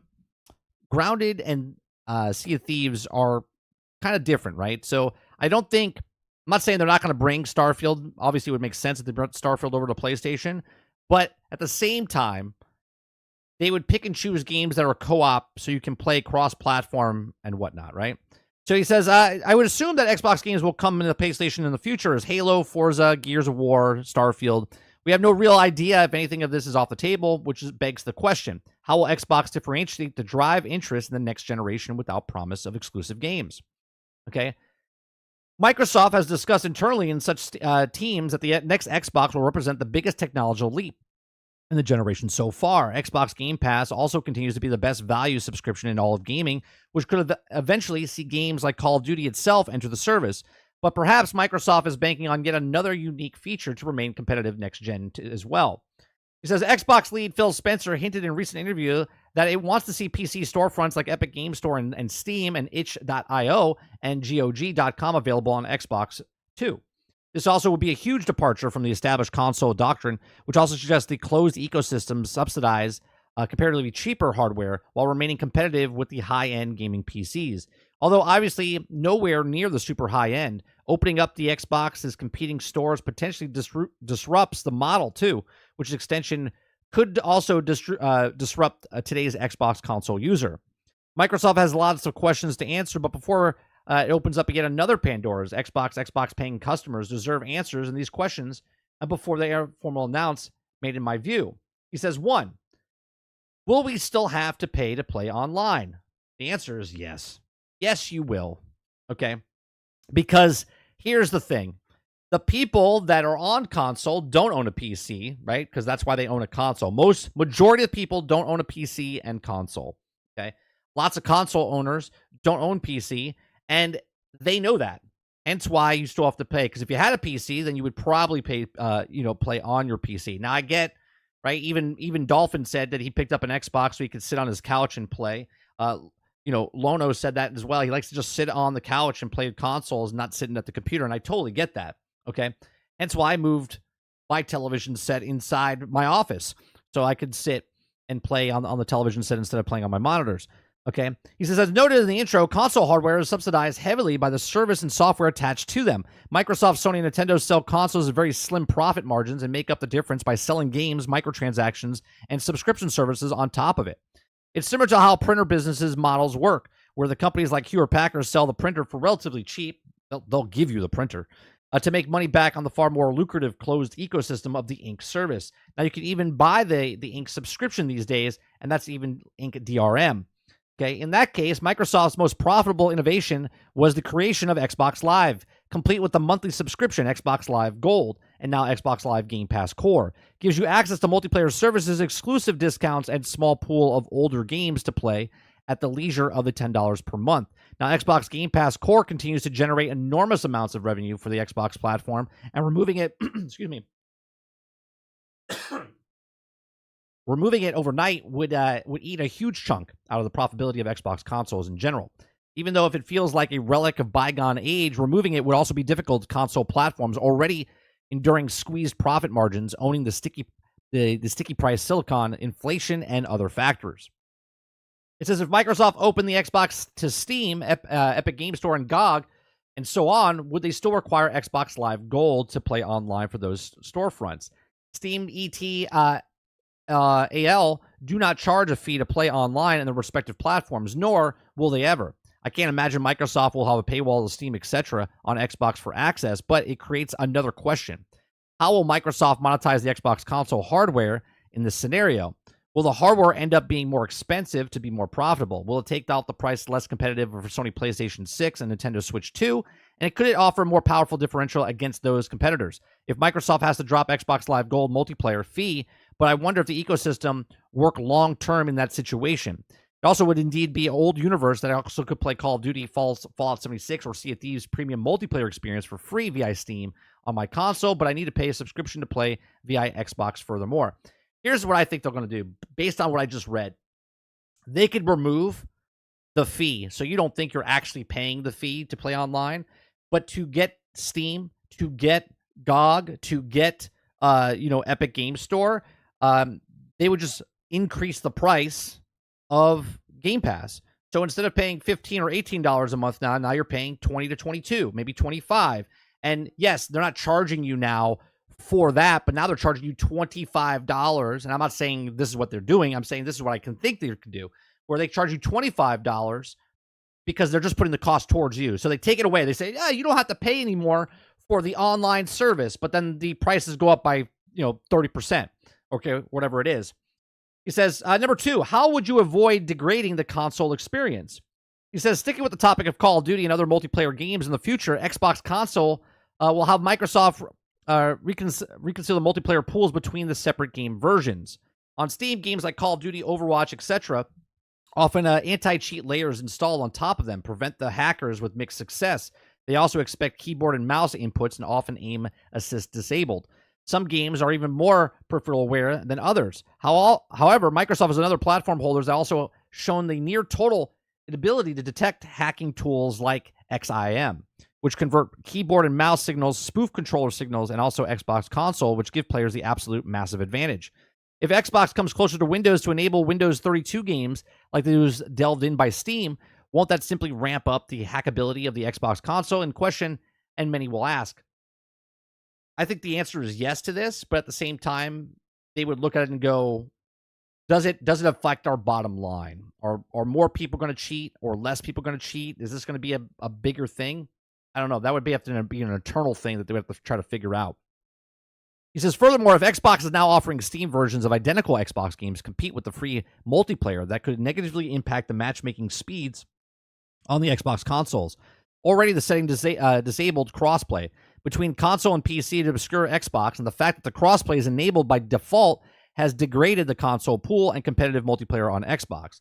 Players who disable crossplay end up in the much smaller pool of players, making matchmaking completely impossible in some regions and some games. Crossplay was a great idea for co-op and PvE games, letting players play together, but crossplay in competitive shooters has been a bit of a disaster for game quality and balance. Mouse and keyboard players can also turn faster and acquire targets more rapidly with the mouse. On the flip side, the aim assist on console will provide uneven advantage for other situations in other games as well.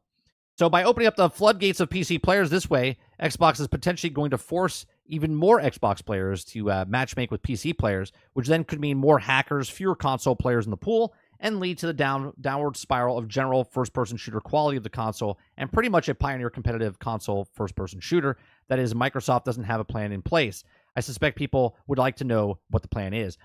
I can see this, that not maybe every game, okay, based on what he's saying here, maybe not every game, even though they get Steam on to Xbox or Epic Store on or GOG, maybe not every game is compatible with it. Maybe they pick and choose what games they do to bring over to console that you can play the Steam games on Xbox, right? Who knows? The third thing he talks about is why would developers still support Xbox Store versions to sit side by side with Steam? He says, with Microsoft putting Steam and Epic Game Store on the Xbox, it will, of course, bring a lot of benefits. Games that have historical skipped Xbox or simply aren't interested in the console ecosystem or simply can't factor into their development costs will become the de facto available on Xbox as a result. This could even extend to Sony's games, which are also available on both Epic Store, Game Store, and Steam Store via PC and Windows. God of War running on Xbox hardware becomes a little bit more likely the situation, but Sony may opt in to block the games where rather the deal and the optics could be presented. And I was just going to say that, right? I think that the people are saying, oh, cool, I can play God of War on my Xbox now through Steam. Like, think about that. That's a mouthful, right? I have an Xbox that I log into Steam that I'm now playing God of War, right? They could just block it, especially with this recognizing the disc or the code or the thing. it would be easy for them to say, hey, this user, this MAC address or whatever can't access this game because they're an Xbox user, not a PlayStation user. That could possibly be a thing as well, right? Either way, it also creates a problem if a developer already has tight costs and thin margins. It's simply because more logical to forego an Xbox version of the game entirely. Microsoft has worked incredibly hard to bring games and franchises like Yakuza, Final Fantasy XIV, Persona, and also the Xbox ecosystem. Now developers who perhaps were already questioning investment in the Xbox store will do even more. He says they truly open up the system at that point. Microsoft can't force developers to offer their games on Xbox Store in exchange for availability on Steam. Furthermore, Steam and Xbox Store versions of the games often have different prices and points and different sales events, different launch dates, and more. Microsoft might be opening up a can of worms here. And what's to stop a scenario where Xbox players are forced to use Steam simply because the developers don't think the Xbox port is worthwhile? What about the Xbox consumers who don't want Steam or simply want Xbox experience and Xbox library and always that they've always had? Was Microsoft asked by any of the existing customers if people actually want the scenario that they're proposing? Are the benefits worth the cost? Are there even real benefits to beginning with? Or could they also be a case of we'll like it, like the bundle Xbox Connect nobody wanted in 2013? Again, if and when Steam happens to come on to Microsoft on the Xboxes, maybe there's just a certain amount of games that, one, maybe they're not games that are developed for Xbox and Steam. Maybe it's just games that are developed on Steam that are only PC releases that can now be played on Xbox, right?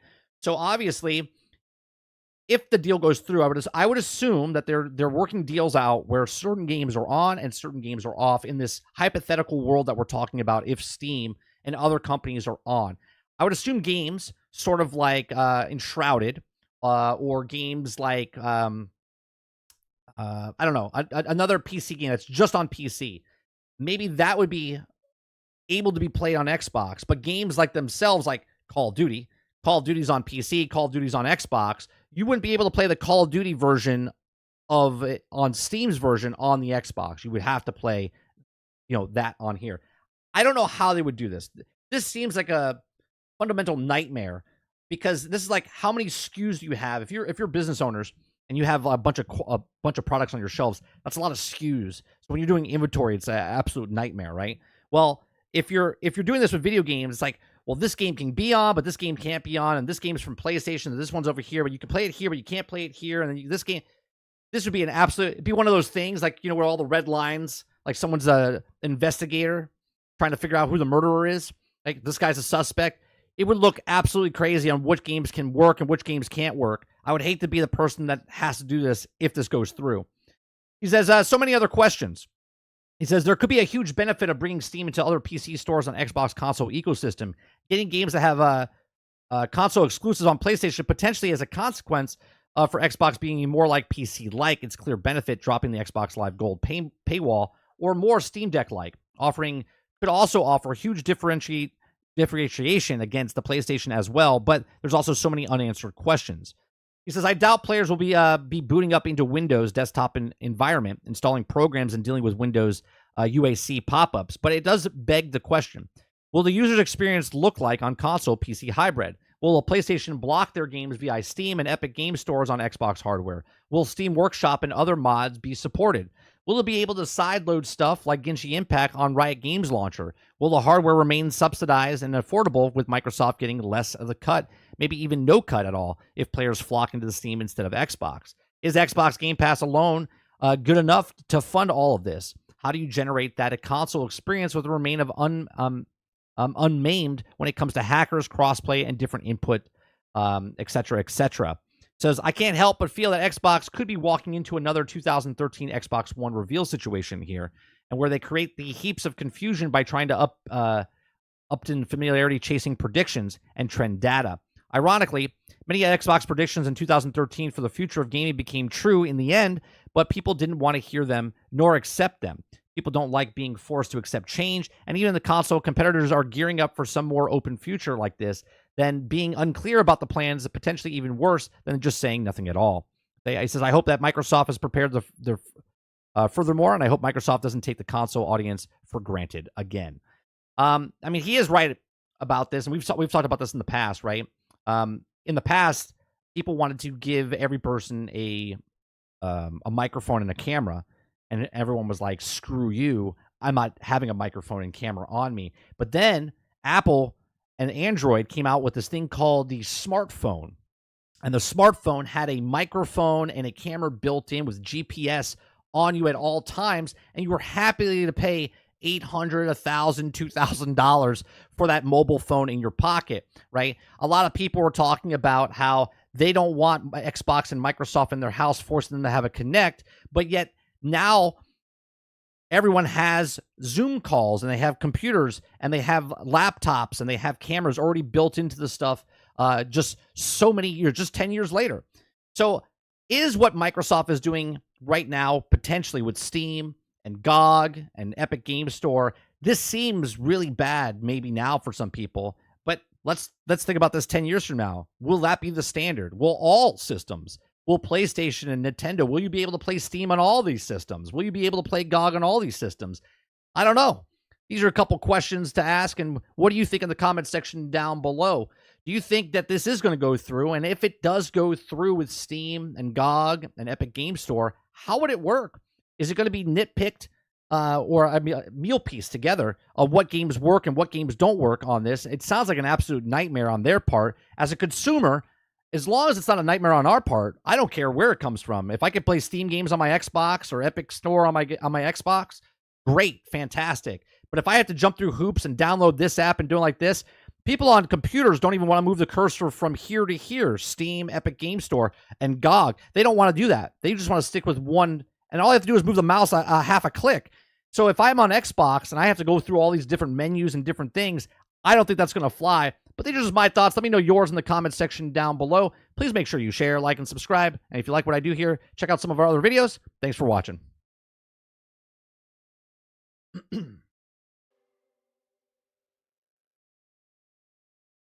All right, let me go back up. Hey, chat, does the patch note say anything about fixing all the issues that the unofficial patch fixed for the last 5 years? It actually does say it fixed a bunch of different things, Sarge.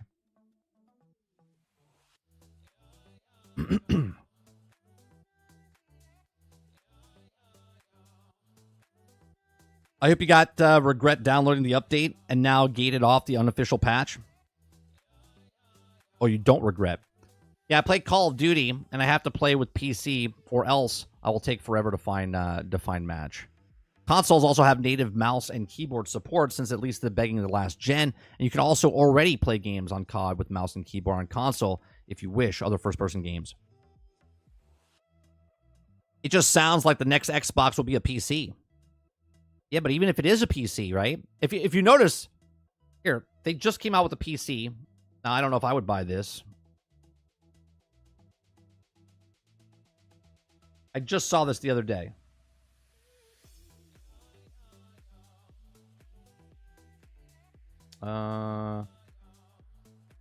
Was it Geekcom or something? It was like a $600. It was like a $600 PC.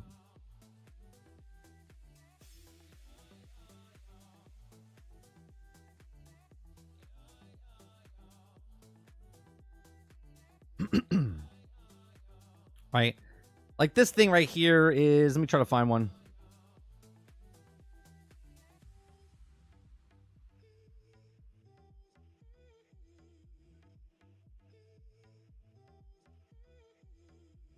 Now, obviously, this is a piece of shit computer, right? But this computer here, right, is $421, right? $421 for an i3. You know, you go to i5. You know, you're going up in price.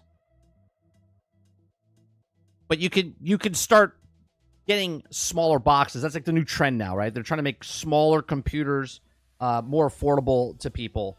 So what if Xbox is already doing that, right? Xbox is actually doing one where it's a gaming rig and they can keep it at the same price, but now it does PC stuff.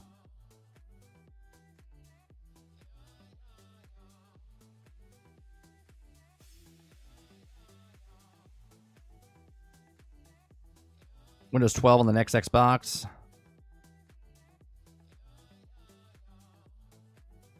Well, at this point, it's a Steam game, not a PlayStation game. I'm not sure that they would allow to stop it.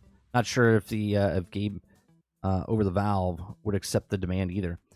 Well, no, I would have to sign stuff, right? Like if they put God of War on there.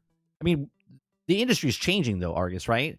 So just because it's on Steam, they said, well, it's on Steam. Now, if Steam signs a deal with Xbox, they would have to have a discussion with PlayStation and say, hey, Xbox, do you want this game? You know what I mean? They're a mediator now. The deal was just to put it on Steam, but now if Steam makes a deal with Xbox, I don't think that pertains that all games on Steam are now coming to Xbox.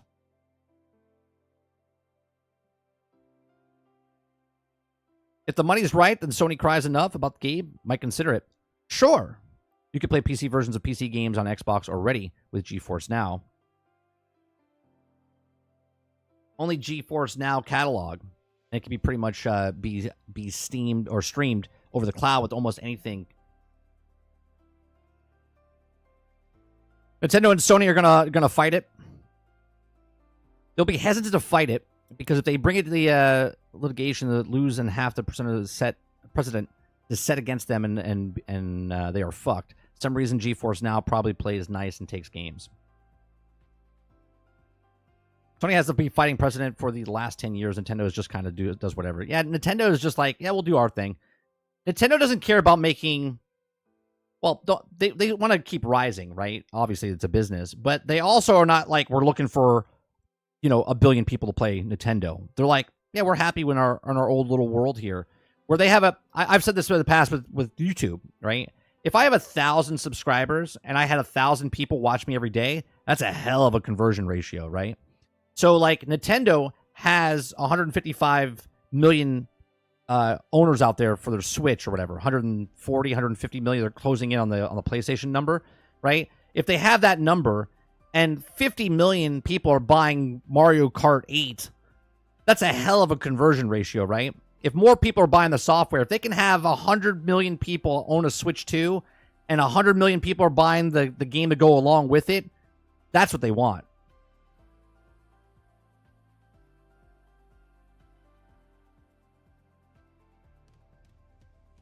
I guess it depends on if they just opening Steam on an Xbox, because if they're still accessing the Steam version of the game through Steam, authorized the PlayStation have, unless they...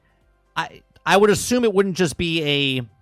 I would assume, again, I don't think it would just be Steam as is on Xbox.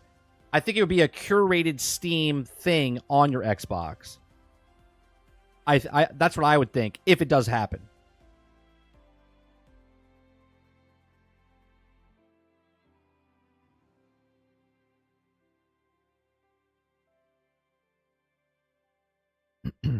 Sony's primary issue is vision casting. Look at how slowly they pivoted in comparison to Microsoft on stuff.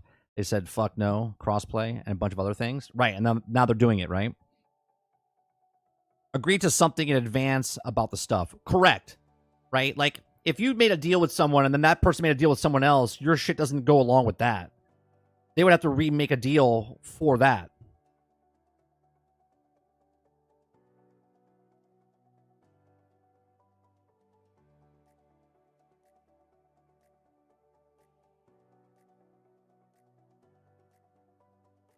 Sony wants you to play Sony stuff on Sony hardware. That makes sense for their ecosystem. Only a few games have made it to Steam, and they took years to do it. Right, but that's slow. That gap has got faster and faster. It took, what, a year and a half, 2 years for God of War, right? And then it was shorter, and then it was shorter. And it's going to change forward where it will be day and date in the future, because if Sony wants to make the money off of Wolverine or Spider-Man, they know they're going to make that 5 to 7 million copies sold on PlayStation. And then if they wait 2 years, they might make another 2 to 3 million. But if they make it day and date, a lot more people will be interested on other PC versions to buy that right away.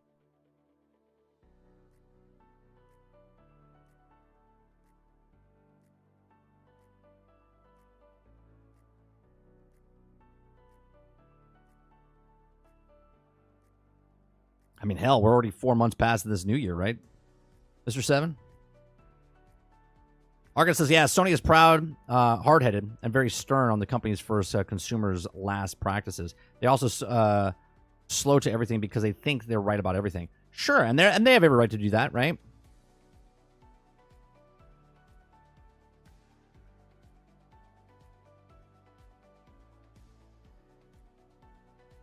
The release of Helldivers day and date prove that point. Yeah, well, absolutely. And this is why I'm saying. So you're agreeing with me that day and date is going to happen sooner for first-party titles. Now, I know they said that the live service games are coming day and date. But obviously, if God of War 3 came out or Spider-Man 3 came out or Wolverine comes out on PC, they will make more sales. That's fact.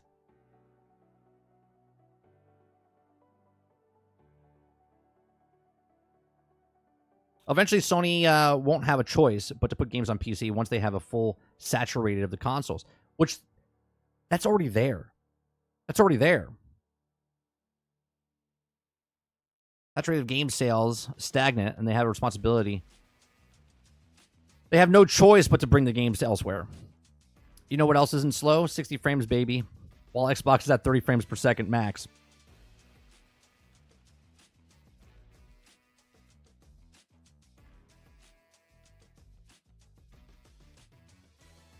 I agree with that right now.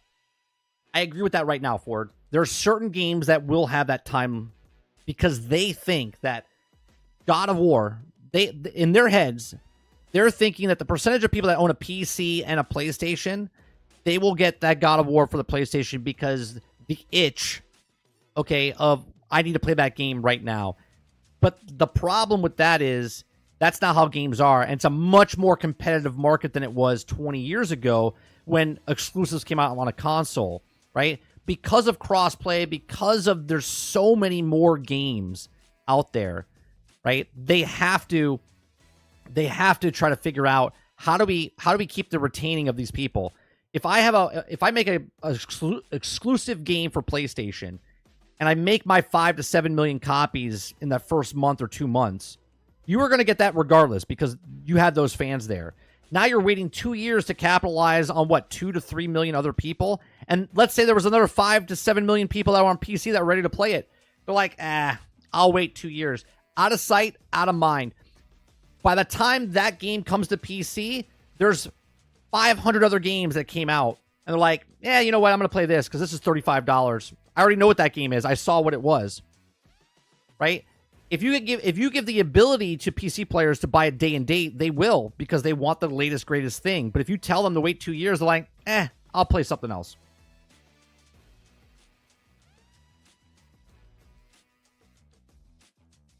All of us right now don't even have to buy a new game.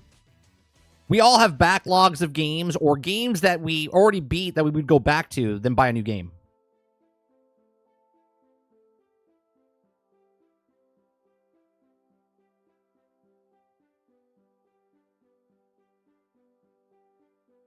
A lot more than 5 million Spider-Man did that in like a day. I mean, PlayStation 5 were real gamers. They used the motto. I don't think they'll ever see it differently. The problem with being a large publicly traded company, the investors, the board of directors, please always have to compromise in the business and product to show infinite growth. Oh, absolutely. Nobody cares at that point. Look at Forbidden West as an example. I mean, the fact that you're having a PlayStation UI for GOT, Ghost of Tsushima, and making their VR work on PC, and then say it was going to do that, it's happening. Absolutely. Absolutely. They did it again. Go to the 22-minute mark and watch on stream for what is this? Hasbro Pulse fan stream Transformers 22-minute mark.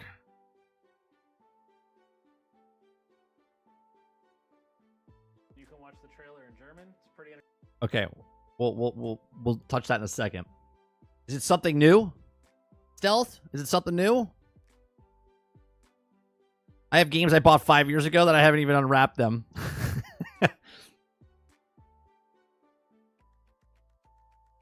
Go on, Dark Taco. I'd rather buy 3 new Destiny expansions than a new game. Might be Dogwater and will be buggy. I just broke that itch. I do not fall for the itch anymore. I wait because every game does on sale quickly. Absolutely, Roadkill. Oh yes? All right. That's why I like doing my show, right? All right, so we're gonna go to this. Apparently there's a Hasbro Transformers fan stream that happened. And Stealth wanted me to watch it. So 22-minute mark. We're starting. We'll back up just a smidgen here. That can be blasters. Yeah. And if you haven't had a chance, you can head over to Paramount's German YouTube channel, and you can watch the trailer in German. It's pretty entertaining. Just gonna throw that out there. I had a lot of fun. They sound very unique with their voice acting for that country. So if you want to have a good little fun, go check that out. All right. The Bumblebee scene's really funny. Man, you're taking me back to when I would watch German anime intros.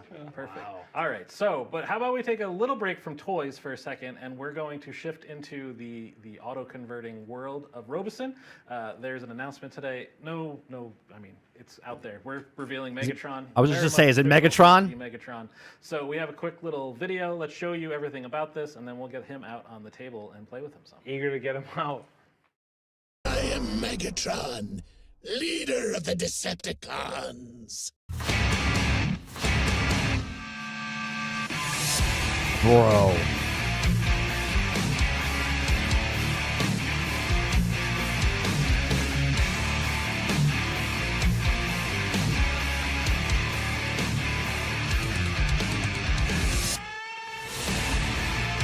Dude.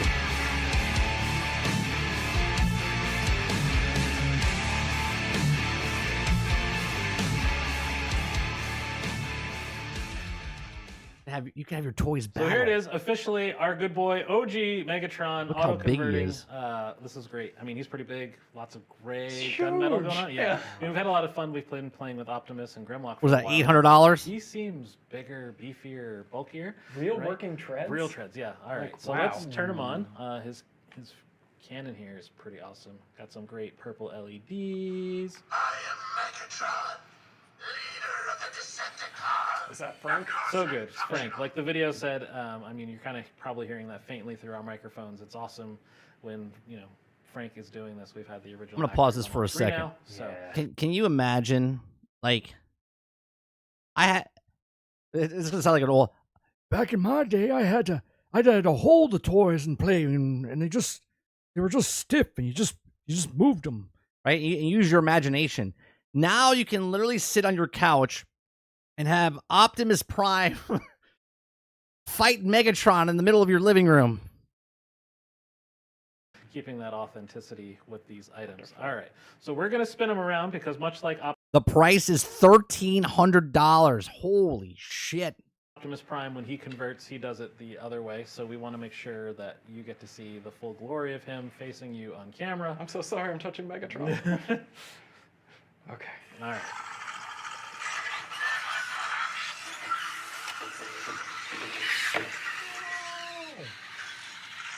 Bro. That is fucking cool. I'm sorry. That is fucking cool.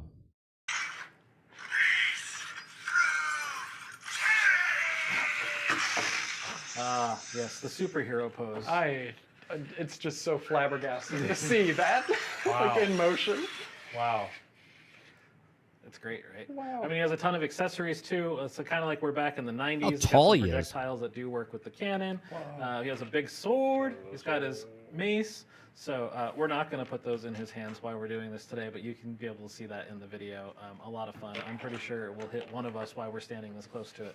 So I don't want to do that and like ruin the moment. We're not going to give the robot a weapon because he could damage one of us. Probably a smart move. You know when you were a kid and you thought your toys came to life? Well, now it's for real. Your toys are alive. Moment. He does do some other fun actions. I think he's got a pretty cool like fusion cannon moment. A pleasure to see you again, Prime. Now you witness the power of my fusion cannon. Dude.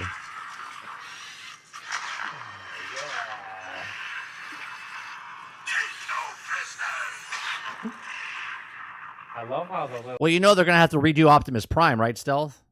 They got to make him so they can fight each other. The G1 soundtrack is playing in the background of that. That is So great. good. And he's articulated enough that he can do those classic Yeah, poses. so It's this so thing's great. incredible. Yeah, so- it really is. He's available for pre-order, I believe, right now on Hasbro Pulse, or will be very soon. But don't leave us. Like, watch the whole fan stream. You'll have plenty of time. He'll be up for pre-order for a while, but you'll be able to get it. Full details on him. He comes in at 21 inches tall. He has a lot of servo motors. I forget the exact number, but again, all of those details available for you on the page. A lot of other fun information with him as well. So before we move on to talk about other product, I think we should, let him go to sleep.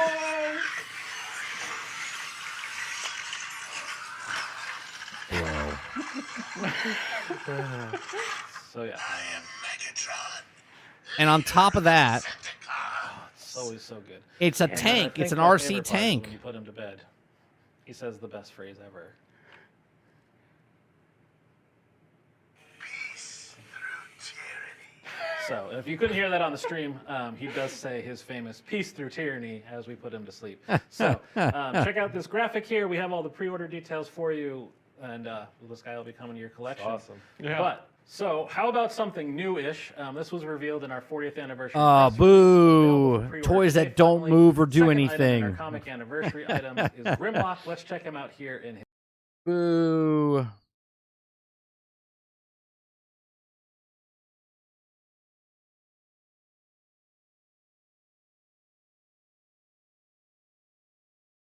Do they have a purple edition? Advanced electric spring release mechanism. That's pretty cool. What's this one that you sent me?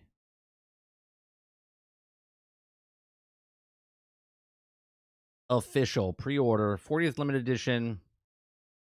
Pre-order now. Let's see what the price is. $900. Right now it's $1,100. It's $1,100, but it's on sale for $900. Yeah, I was right. Boom, $900. Look at that. Did I say 800 or say 900? I think Sarge said 900.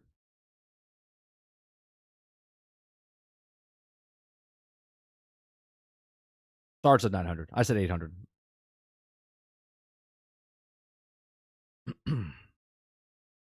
Pretty cool. You have all of these, right? Have you guys seen these? This is the Grimlock one. Have you guys seen the Grimlock one?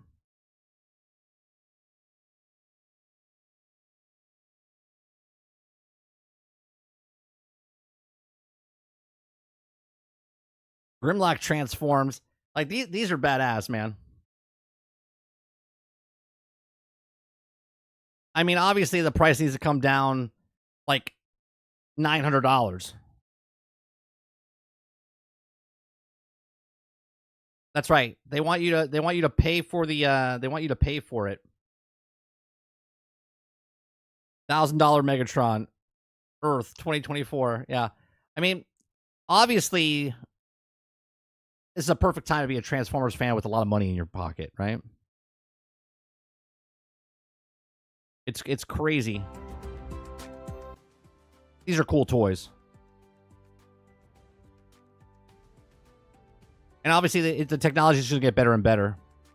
So the 50th anniversary it'll be bigger. All right, then you got Optimus Prime.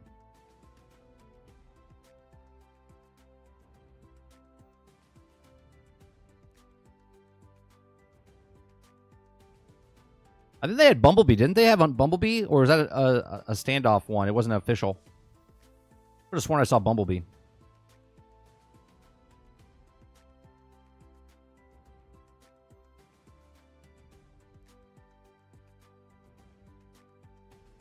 It's an RC car and a robot.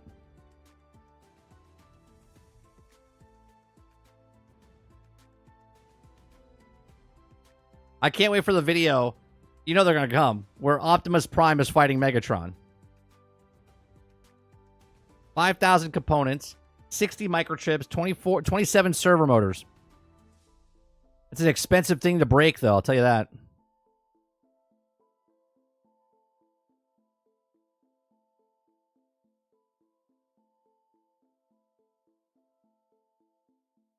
I mean, I'll be honest. Just the RC car, I'm psyched about.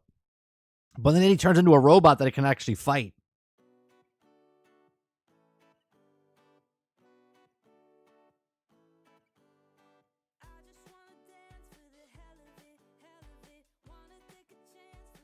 Oh, absolutely. Absolutely.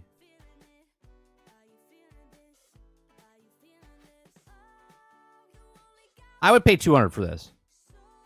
I would pay 200 for this. What size is he? Did they say what his 39 commands? 700. Oh, the 1,000. Okay, so he's 19 inches tall. 19 inches tall for this one. So what's Megatron?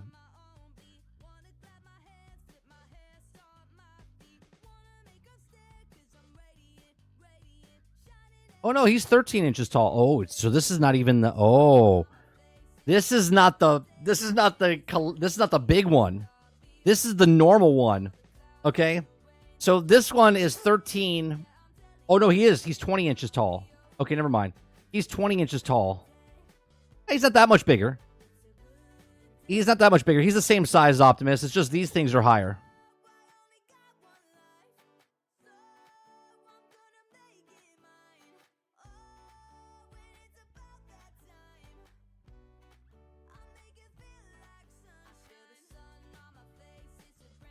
$36 motors.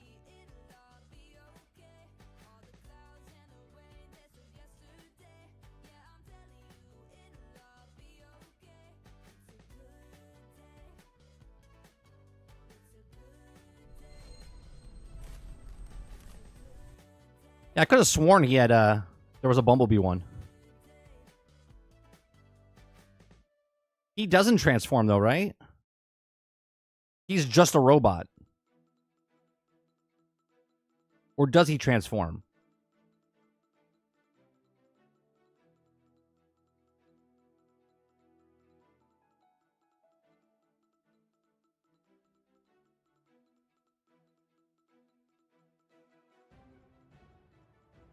Yeah, he does not. Yeah. Still freaking cool. He costs $400.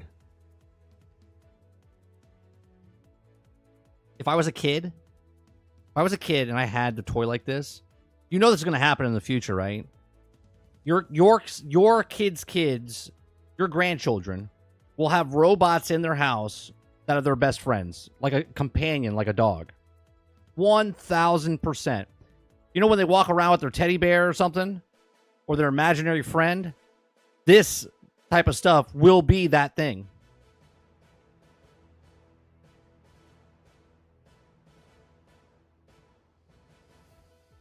This is off the Roboson.com. us.roboson.com. He put it in the chat. Stealth put it in the chat.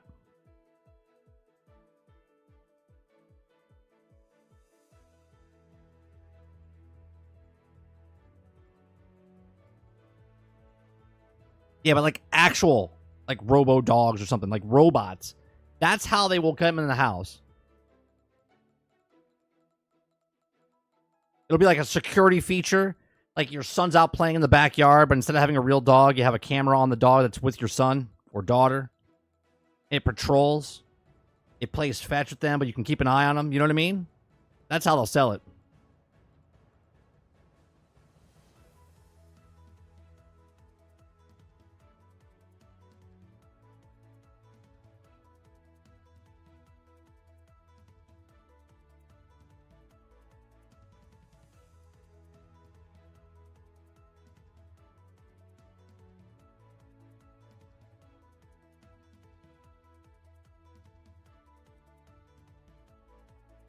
How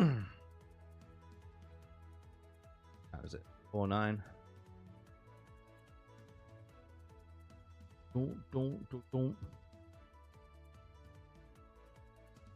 This isn't Fallout 30.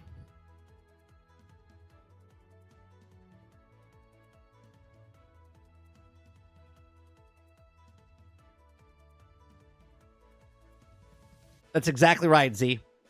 Optimus Prime, pedo protector. Yeah. Exactly right.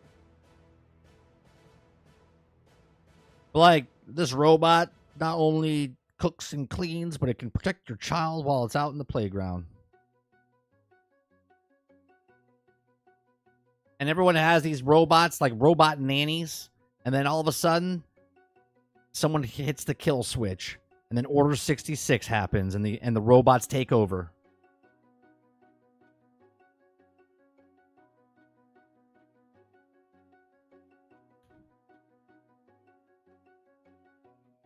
Ford says, all I need is Soundwave's cassettes to be... Dude, could you imagine, Ford? That's the next one they have to do. They gotta do Soundwave. Soundwave opens up, and then the chest opens up, and then all of a sudden they go... And as it shoots out of his chest, it flips and transforms and lands. Right? We've seen robots do that, right? You've seen that on the internet? Like little bots? That would be cool. Okuda Papa says, nah, fam. It's going to be the Optimus is going to be the IG-88.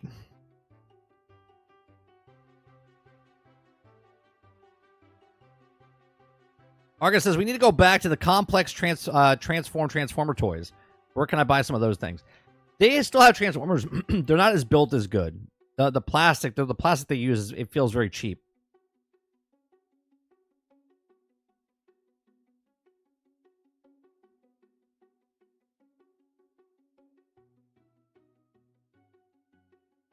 Oh, I'm not sure, Chris.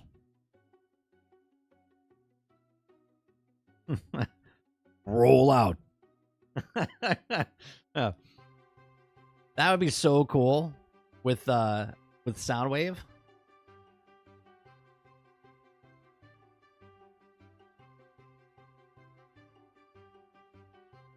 You know what I want to get? Hold on a second.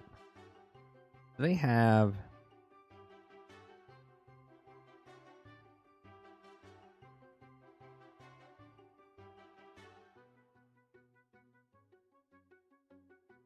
now Quintar with the 10 gifted memberships. Thank you so much, man. Appreciate that. Thanks for becoming a member. I want the ones that are like 25 steps to transform, Mike. Like it was growing up. Had a whole table of them. Oh, yeah, I still have them. We have a couple of broke. Becoming a member. They were so good. So good.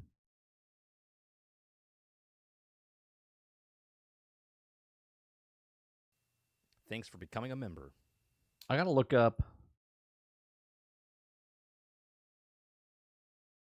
I want to get like a new poster.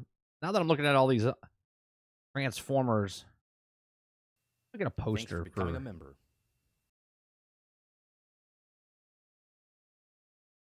Like, you see the back of my case. It's Transformers battling out Optimus and Megatron. Becoming a member.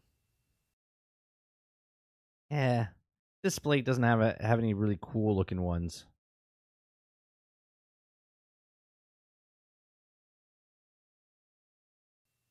Thanks for becoming a member. That's what I'm looking at, right? That's exactly what I'm looking at right now. I'm looking at this plate. Thanks for becoming a member.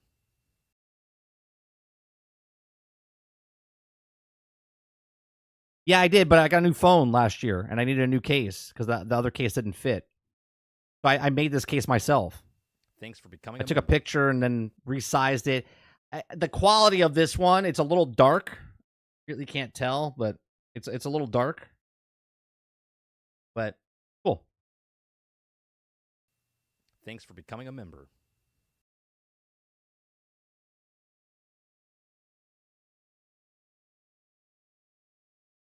I want like I don't know. Like Thanks a set or becoming a something. member. Maybe I'll get smaller pictures just to put. Got smaller ones, not this plate.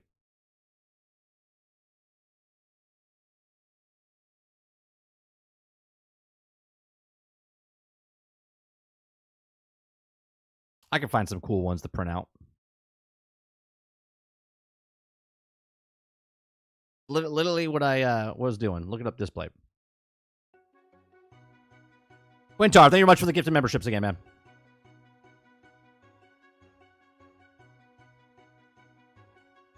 I have a bot and a single display yet because they are $100 a piece. Yeah, they're expensive. I might get. I have a. Hold on one second.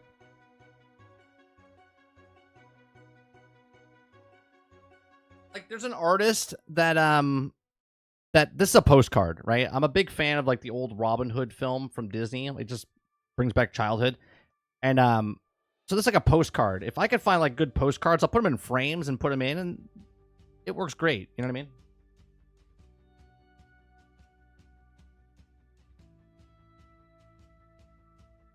I have a bunch of Destiny weapons that I got from. Here, let me grab one.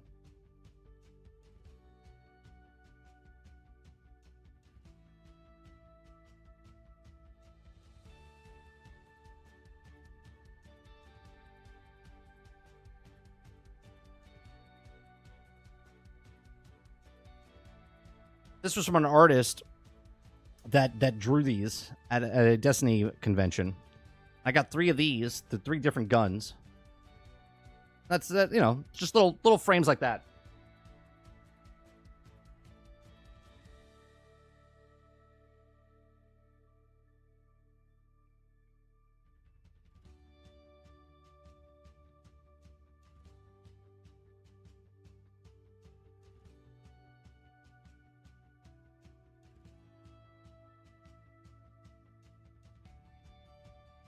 I don't know if I want to read the one with Embracer CEO.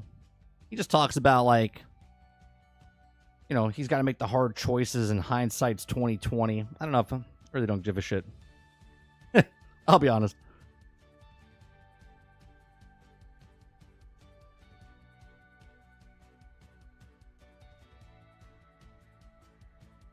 Yeah, I have this one. My brother-in-law gave me this one because my brother-in-law is the complete opposite of me, right? He's like he's definitely not a nerd when it comes to stuff like that. He's a boater guy. Like, he likes boats and, you know, machines and tinkering with stuff.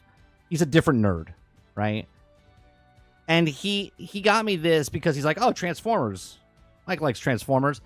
But this is the wrong Transformers, right? But he saw this and was like, and I like Transformers, but I would like a better poster than that.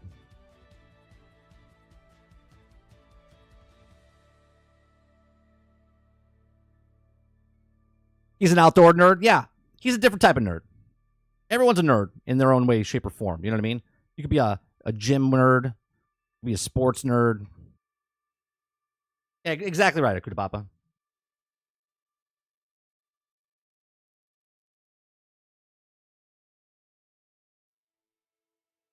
There's 2 games that he loves playing.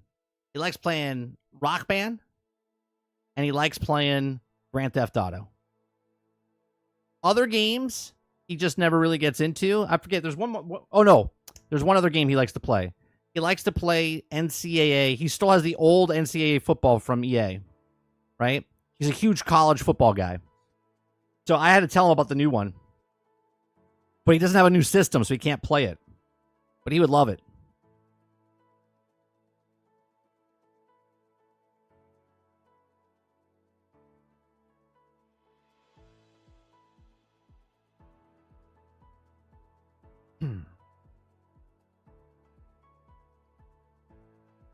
TV show. Bam Presto goes by. Didn't Transformers come out with the Toy series? I'm not sure if they did. Did they? Let me look it up.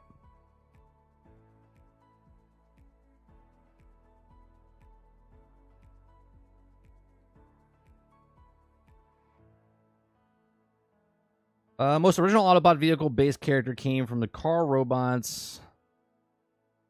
The clone of the.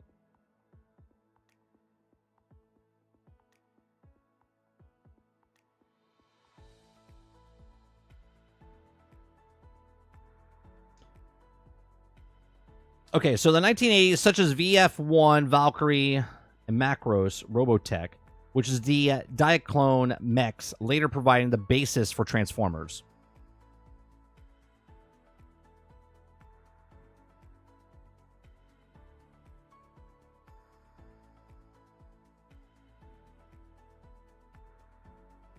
Yeah, they didn't say anything. Let me tell you, that stream last night, I started watching the beginning, and they were using a translation, translator type of thing, and I was like, this is gonna take a while. I was like, I'll just go do something else, and I'll watch this morning. I watched it this morning at like 2 times speed, and all I got out of it was beta 25th through the 27th of May. It's 48-hour beta test, and that's the last beta test before it comes out. That's all you need to know. They showed nothing.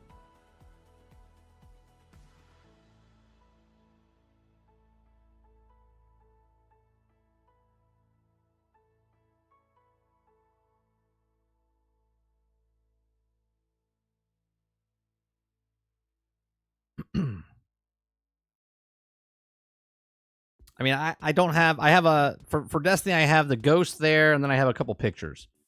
Other than that, I don't have a tower. Or the Witch Queen. That was $300 for the Witch Queen. Looked badass. It looked badass. If you guys missed it, hold on.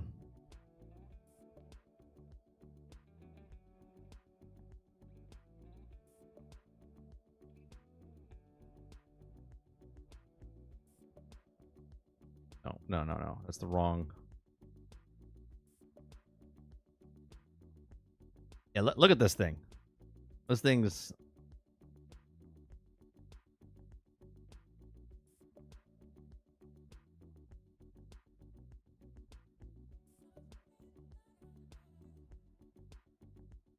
This thing's cool. It weighs so much, it has 4 stands holding the wingspan up.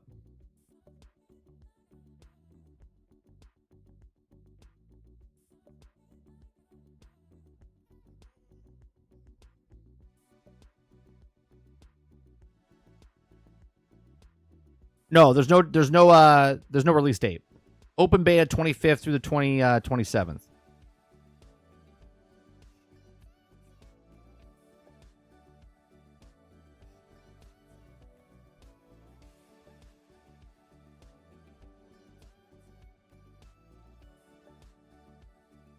I mean, this is pretty cool too. This is an Overwatch thing I saw the other day. This is badass. This is $600, right? I don't even like Overwatch, but the attention to detail. I love little statues like this, right? Like this is cool.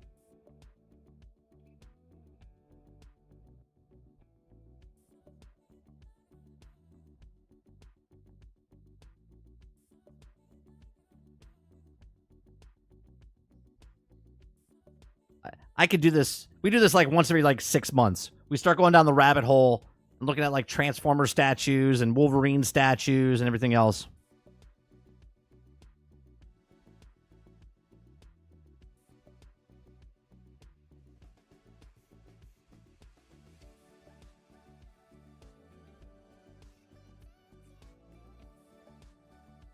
Look at this.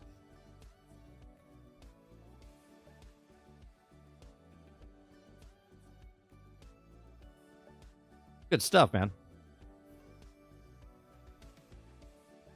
The process that they make these things now, so cool looking. Well, that's a cool little thing. $35.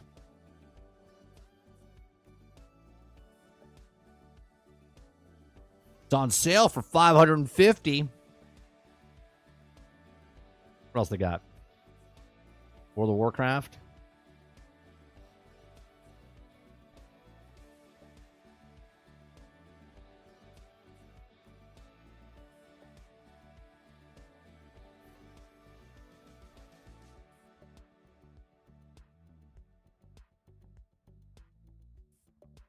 That's a cool looking one.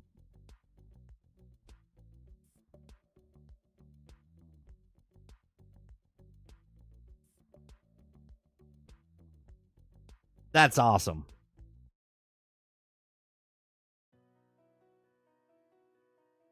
Look at the detail.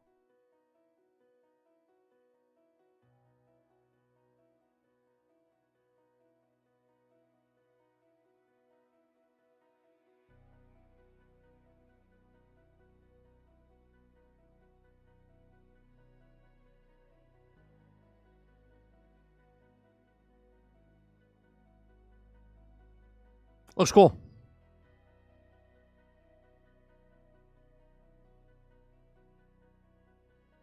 Collectible toys.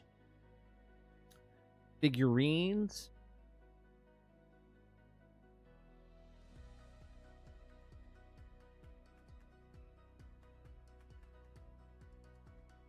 I can't afford the giant $1,200 statue, so I get the $35 figurine. You know?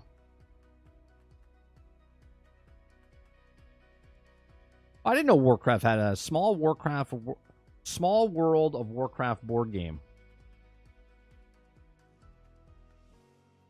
Is this like Catan?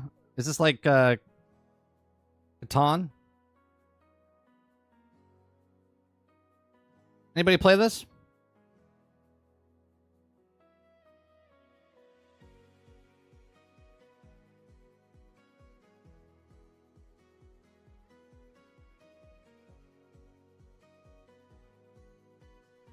The new Transformer poster, Z? What does it look like? The Transformer 1?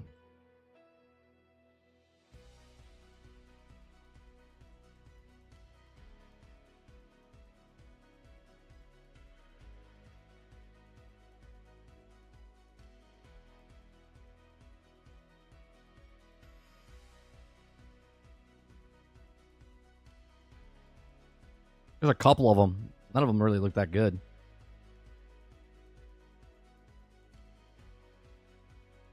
No 30. I don't have an addiction to Warhammer.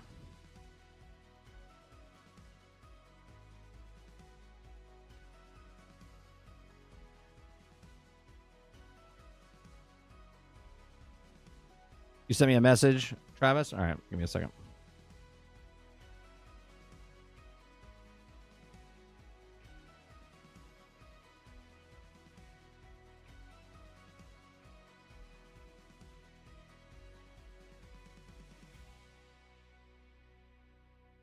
Nobody Wants to Die, the official trailer. What is this?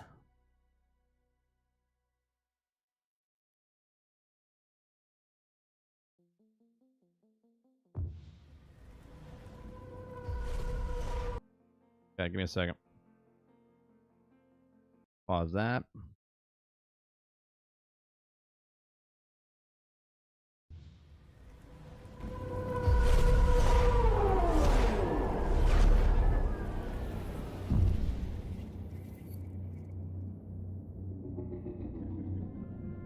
I'm in the business of secrets, but it's more of an addiction. I like him straight. No chaser. Even though the stuff can kill you.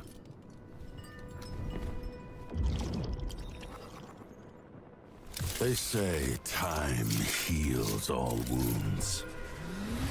All right, just looking at this right now, I'm getting vibes of Cyberpunk meets Immortals of Avium. Okay. But that's bullshit.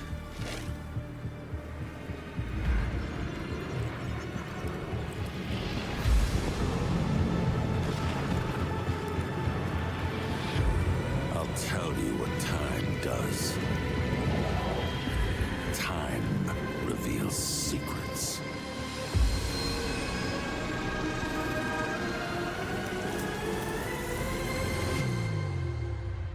Secrets that enslave us.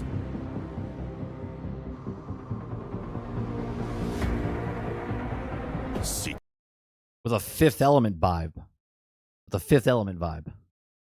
Secrets that poison us. Mixed with like a Bioshock feel.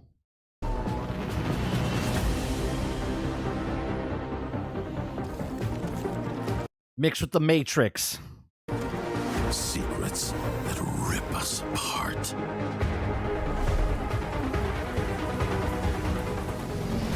Mixed with Escape from New York. Secrets I'm gonna drag into the light. Or they'll drag me to hell.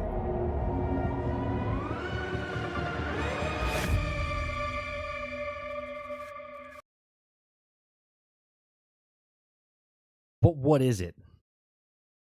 Okay. Now, 30-year-old me, 15 years ago, I would have been like, dude, that looks dope. 45, almost 46-year-old me goes, cool. What is it? Right? What is it? I saw nothing. You gave me could be a movie trailer. There's a show or movie. I'm in. Video game? What is it?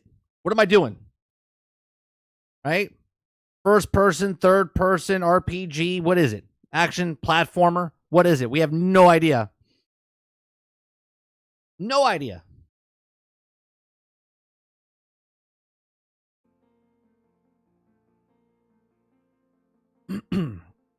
But does nothing for me because it's just a cinematic trailer. That's what I'm saying, Rose. Right? 30-year-old me. Fucking I'm excited. I'm like, dude, did you see that? 45-year-old me is like, yeah, that's cool. What is it?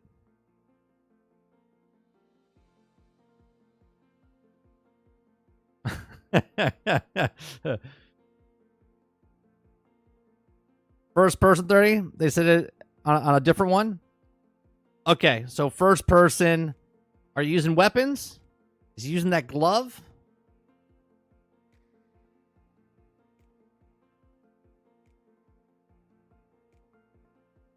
Nobody wants to die. All right, let me look. Let's go down the route.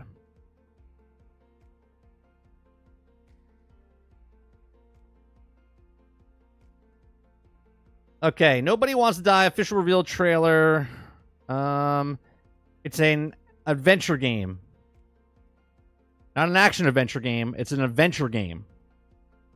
Okay. Made on Unreal Engine 5.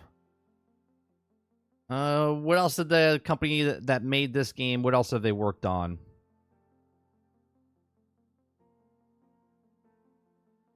It's in Austria. It's an Austria company.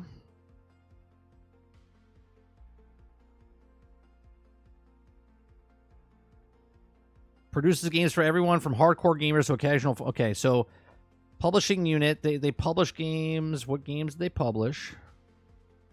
Gaming. Uh-huh. What did you do though? They made films.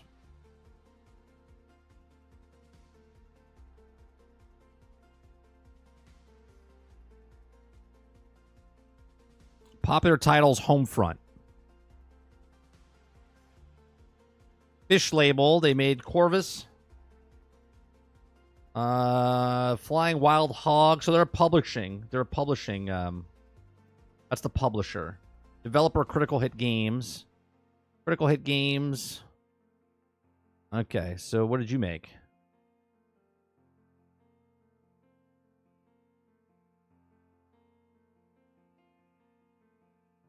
Database Games. Umbral Claw, One Punch Man World, Paper Mario 1000 Year Door, Deathbound, Phantom Spark, Brown Dust, Love in Deep Space, The Land Between Us, or I'm sorry, Beneath Us.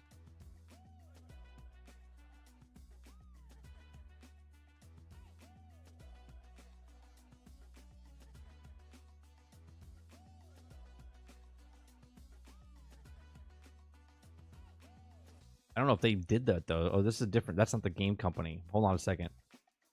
Critical Hit Games. That's not what they did. Sorry. I just read a whole bunch of stuff they didn't do. Critical Hit Developer, Critical Hit Games.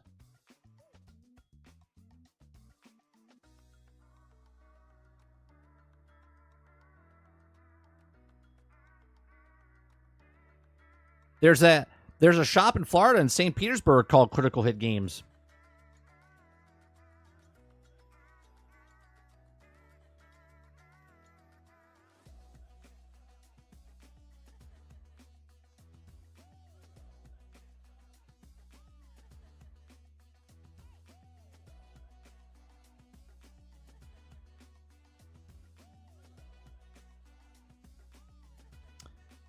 They don't tell what games they worked on.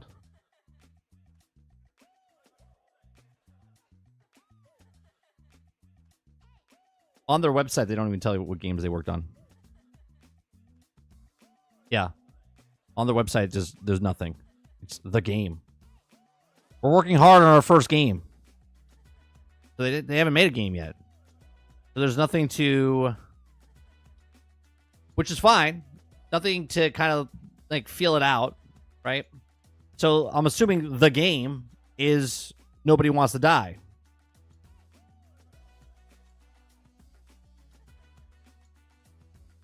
An adventure game, though, it does sound like more of a story, push a button here type of thing than more of an action adventure. You know what I mean? More like, what was that one that Rockstar made? The detective one? I can't think of the name of it now. It's a fantastic game. The hell was the one? Chat, you'll figure it out in a second. L.A. Noir. Thank you very much. Yes, L.A. Noir. I couldn't think of it.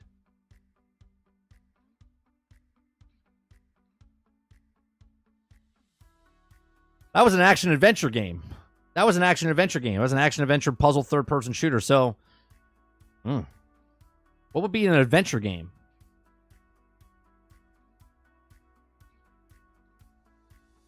What's another adventure game? Quantum Break?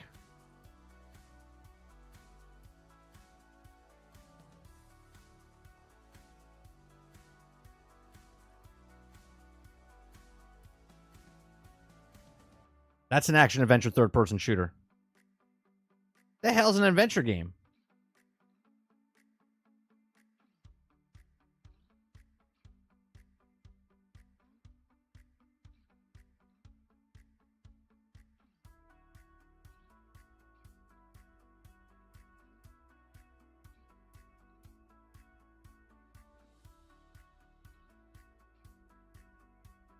Stray was an adventure game.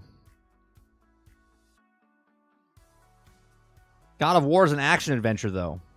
You know, it just says adventure game. It doesn't say action-adventure game. But what the hell is, Death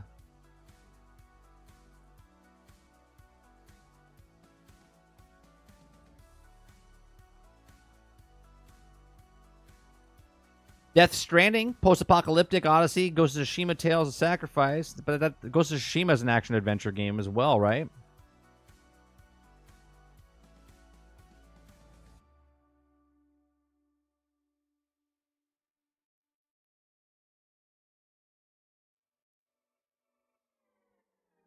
So it's going to be a PlayStation exclusive? No, it's on all platforms. Did you see Jurassic Park Survival Game? I did a couple of months ago. I don't know if I'm interested in that. Here, we can look at it.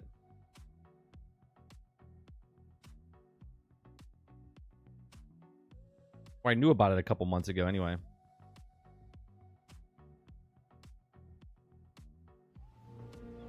Yeah, it came out 4 months ago. I'm not gonna play the music because it's gonna boink me. Yeah, great. It's Ark Survival. I get to play the movie now. But in Jurassic Park.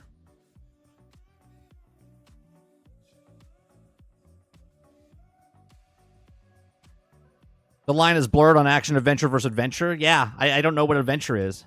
Every time I look up something for adventure, everyone brings up action adventure.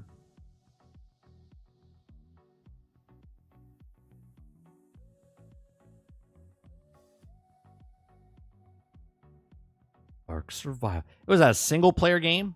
Is that a single player game? Jurassic Park? Unlike Ark, it will be playable.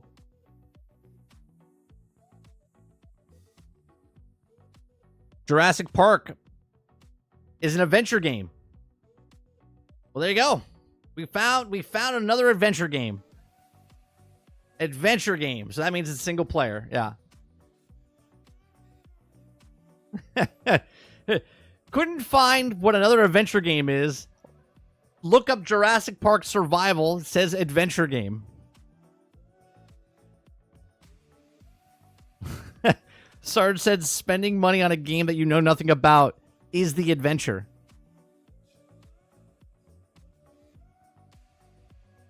The wizard knocks on the door, signs a contract, and you find yourself 100 miles away fighting a dragon. Yeah. Yeah, but the way I think adventure games work in my head, Travis, would be you're moving the character, but there's not a lot going on. You know what I mean? And then when something action sequence goes on, press X, press A. Do you know what I mean? Now, I don't know if that's what it is, but that's the feeling I get when you say adventure game. Because the action adventure means I'm actually doing something and there's action going on. Where adventure sounds like I'm reading a book, and then I get to walk the character that's reading the book around. Right, Titan. That's exactly the way I'm feeling the adventure game works.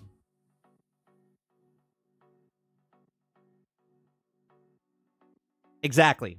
Yeah, I see that as more of a visual novel game. That's what an adventure game is.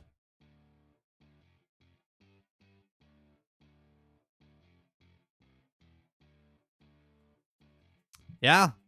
So adventure puzzle adventure game.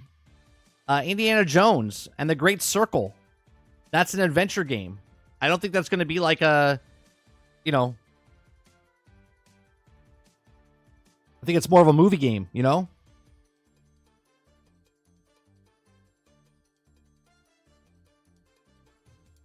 We'll see. We shall see.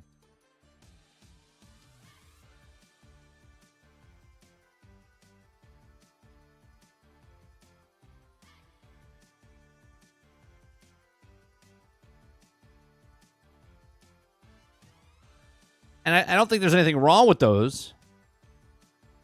I just not really feeling, you know what I mean? Like I will probably play Indiana Jones if it's a true adventure game, not an action adventure game. It's gonna be a bummer. I'll be honest.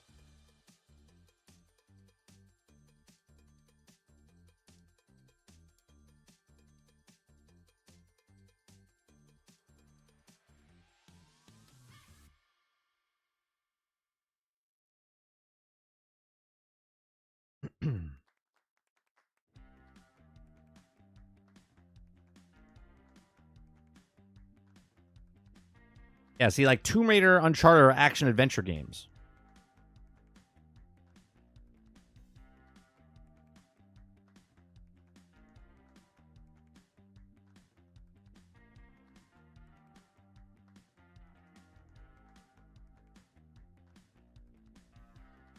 Read Steam, graphic 3D narrative adventure, whatever. If it's like 1943 Rise of Hydra, I'll be happy. Is that an adventure game? 1943 Rise of Hydra? That just says single player video game. Action adventure. Genre action adventure. You know what it is? I bet you the adventure game is just like a placeholder. I bet you that's what it is. Maybe they haven't put the action in the action adventure game yet.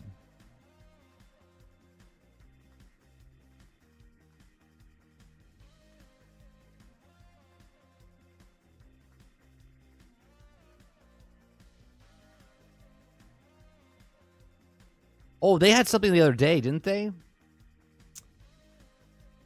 Talking about the Unreal Engine.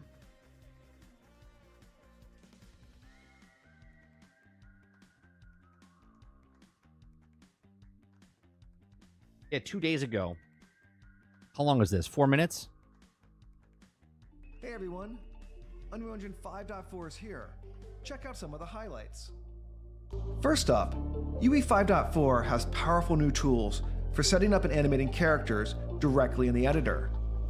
With Modular Control Rig, you can build animation rigs from understandable parts instead of complex granular graphs. Here you can see us setting up a leg in just a few steps.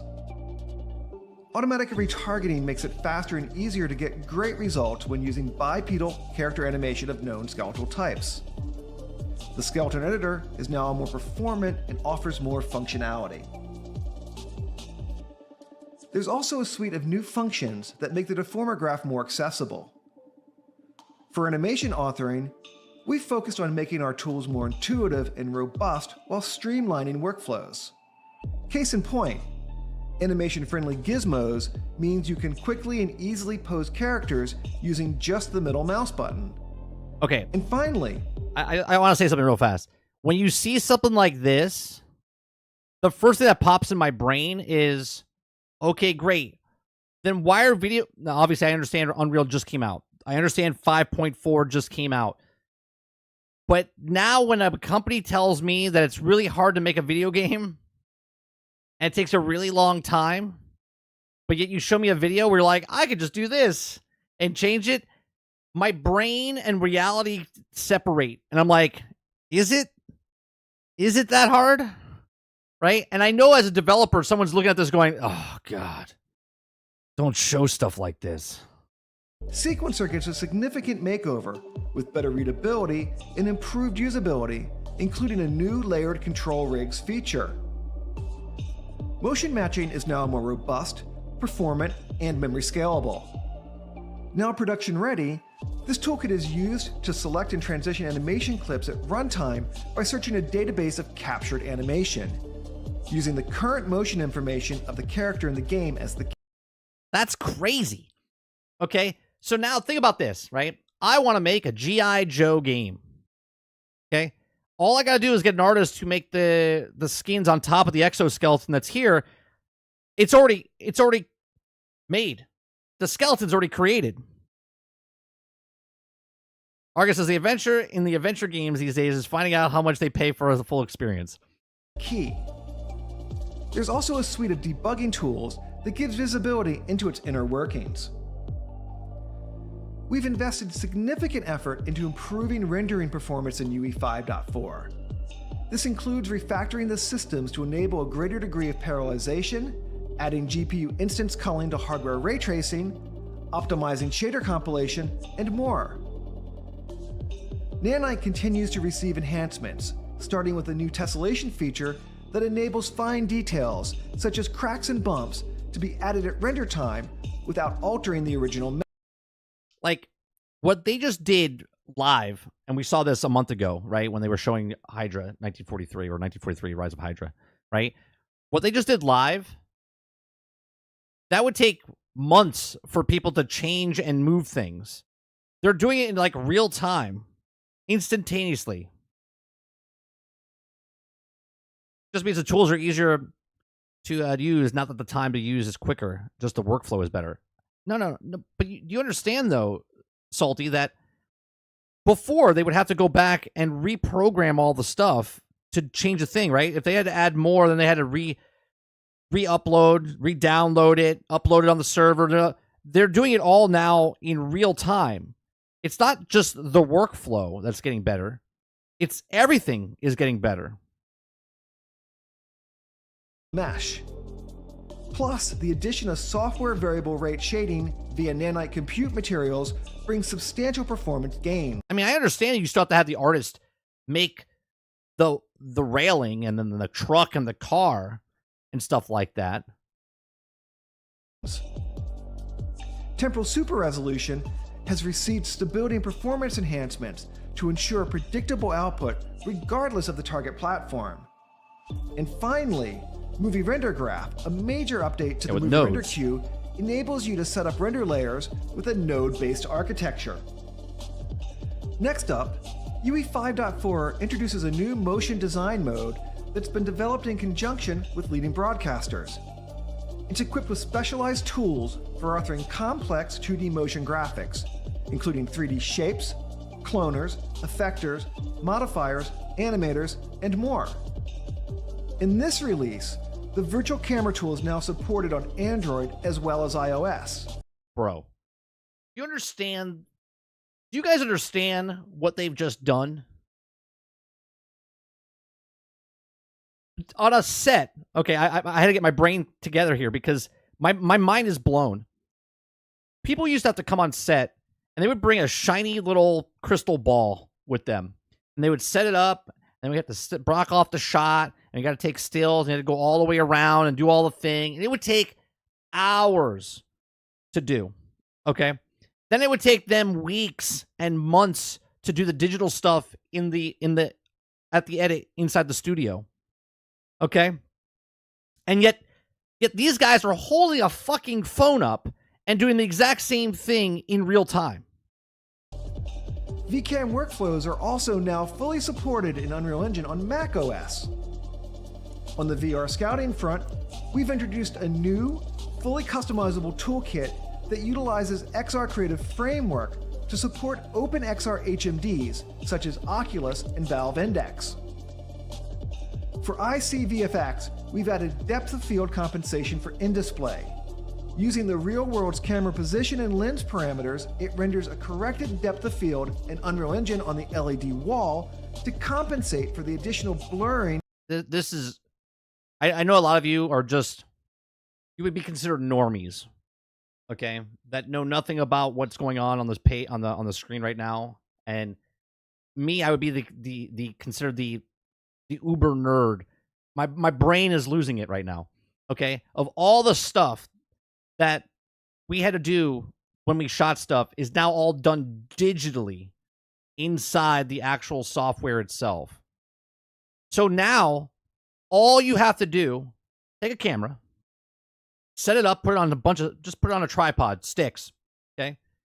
Do a super wide shot in 4K, 8K. Have them act out the entire scene, okay? And then take that and I can punch in, I could blur the thing, I could do the thing, I could virtually move the camera after the fact. Like, this is insane. Introduced by the physical lens. Along with other depth of field enhancements, this dramatically improves the realism and plausibility of LED wall shots. New in this release is Unreal. You know what the funny part is? This guy right here with his finger doing this depth of field and gain. He just took out the camera PA that had to run and go get the other lens. Oh, we're using a 50 lens. Okay, 50 millimeter lens. Okay, oh, we're doing the 120 mil. Okay, right. We're taking out the gaffer. We're taking out the grips. We're taking out all the people with this finger. And just goes, all right, thank you. Of LED wall shots. New in this release is Unreal Cloud DDC, a self-hosted cloud storage system for the Unreal Engine-derived data cache. Designed for distributed users and teams, it enables you to efficiently share Unreal Engine cached data across. Amazing. They just saved a bunch of money on their car insurance with this one. Because the studio films it, and then they have to upload the dailies, which would have a tape or something, and you would upload it in a different room if they were there, or it would take hours because you had to download it and upload it and all the other stuff. Now it's just simultaneously Unreal Cloud, DDDC. Across public network connections. Our local DDC also now uses a new server architecture, offering improved data conditioning performance, faster load times and Pi workflows, and other benefits. Can software really replicate the real thing? Let me rewind for you. LED wall to compensate for the additional blurring introduced by. Yes, it can. That was my job. Right there. I was a focus puller in the camera industry. Okay. Anytime you see, right, racking focus, doing stuff, that's part of storytelling, right? That's part of, something in the foreground. You're telling a story. Oh, you want to focus on this and then draw your eye to something else. This is why films have depth of field and whatnot. You change the lenses and do all this stuff. You don't have to do any of that anymore. By the physical cached data across uses a new server architecture, offering improved data conditioning performance, faster load times and Pi workflows, and other benefits. These are just some of the highlights of the Unreal Engine 5.4. You can find out more about all the new features and download the release on UnrealEngine.com. Enjoy.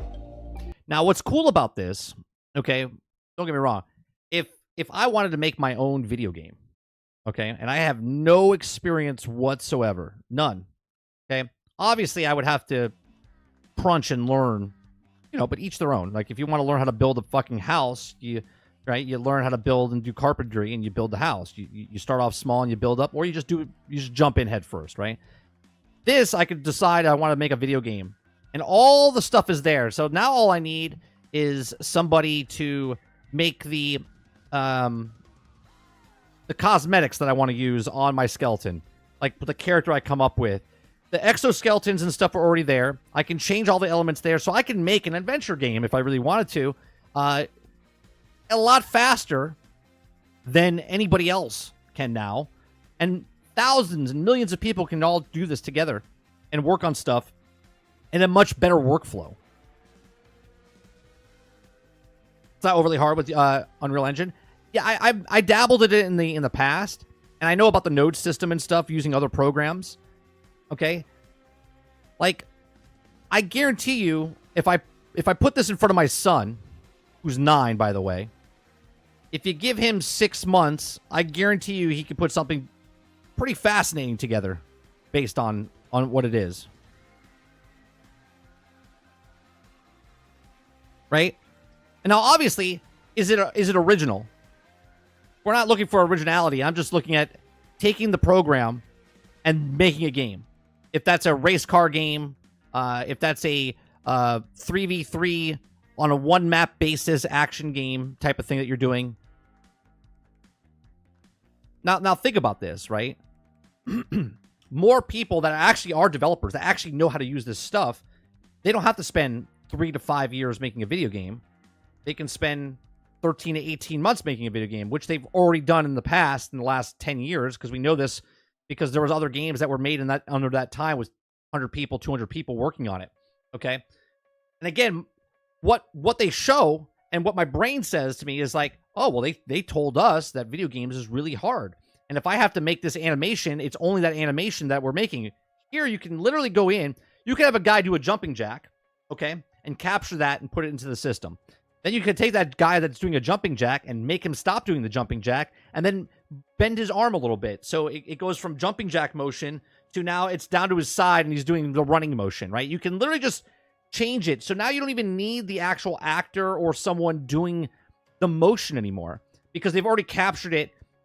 And when you look at stuff like this, okay, they already have a predetermined a bunch of motions in the game already in the program. So now just imagine that this character is Kratos, is Master Chief, is Mario, okay? Where you can just take the skin, put it on the actual top of character, and then all the motions are already in the system that you just drag and drop into that. That's insane.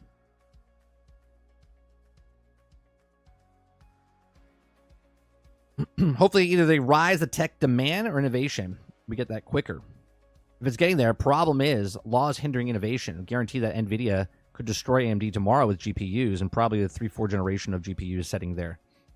Why release something that will destroy the competition and get the IRE of the government? You can make more money doing increment releases. Sure, Kuda Papa. Right? Look, I'm amazed. I'm amazed by this. I mean,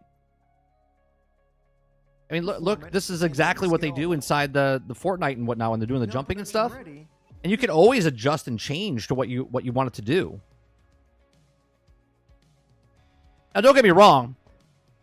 I'm not going to go out of my way and be like, the next game that comes out and be like, obviously if it's not using Unreal Engine and they're using a different software, but if they're using Unreal Engine and you're like, oh man, this game looks fantastic.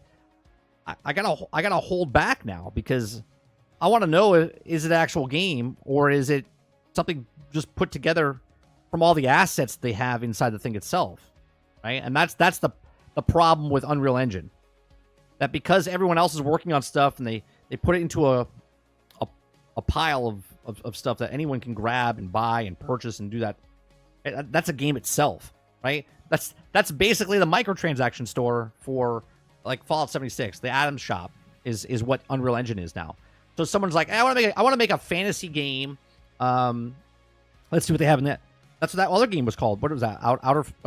Quinfall, right? Just took assets from different things in the Unreal Engine and made it. Now you can make all the characters' animations that are already in the game. Pretty crazy.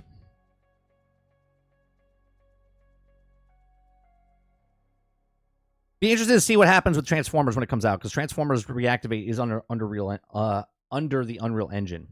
And look, visually it looks fantastic, right? But that's not what a video game is. Visuals is not what a video game is. Video game is good because of the mechanics and the base of what the game is, not the visuals. Salty says, this is great for Unreal, but I want more games built by different engines when it's going to be the saturated by the same looking games. Exactly right. I've said this months and months and months ago, Salty.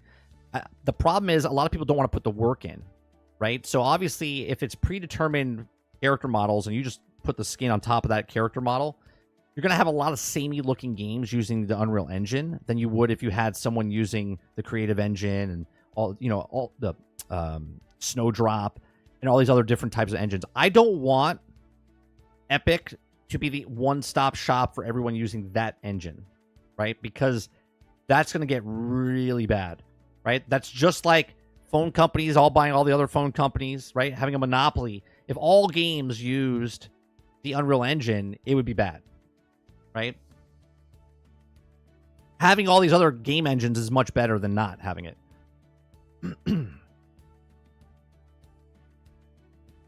All right. I wasn't planning on watching that, but that was cool.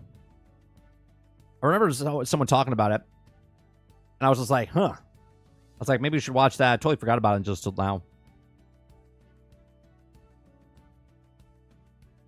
Then you have the people that are bad takers, right? You have the people that try to do what they did with the day before. You have people try to pull one over on you based on, they want to do the minimal viable product. Look, lots of human beings want to do the least amount of work as possible to get the biggest money as possible, right? So what Unreal Engine does for people that know what they're doing, it helps them out. But then also people can pick it up and learn something really quick and then try to pull one over your eyes because they're trying to make the buck, right? Like, for instance, this is a, I could use this to cut little plastic pieces for models, okay? And that's what it is. But someone could also use this to kill somebody, okay? Now, does that make it a bad tool? No, it's a fantastic tool to open boxes and get model pieces out and fine-tune stuff, okay? In the right hands, a skilled surgeon can use this to remove something from someone's body, okay? But someone pretending to be a skilled surgeon would make it look really bad because they wouldn't know what the hell they're doing.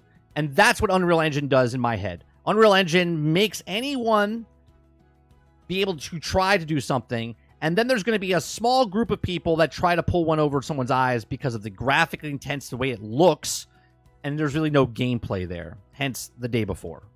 Okay? Now, obviously, I don't think the whole industry is going to go that way. I'm not doom and gloom.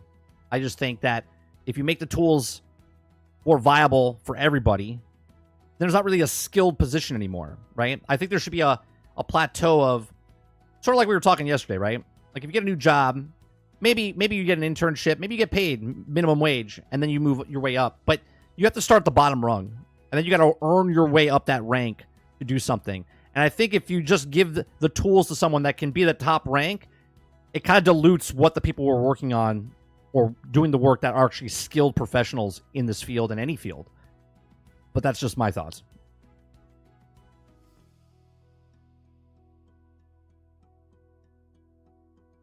CD Projekt Red dumped their own engine for Unreal. Yeah. Because think about this. If they can make a game, if they could turn a game out, and it didn't take them 8 years to make the next Cyberpunk game, and they could do it in a lot faster form because of what you're doing here, and that cost them 4 years of actual development time, and it could charge $70 still on top of that, or $80 or $100, what do you think they're going to do?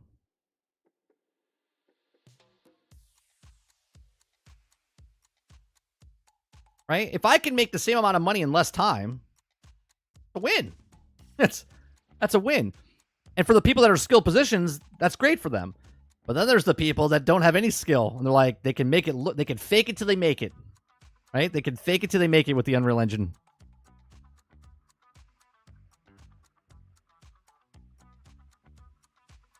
Can they pull the wool over people's eyes enough to make it look like they know what the fuck they're doing? And on that note, that'll be it for me today.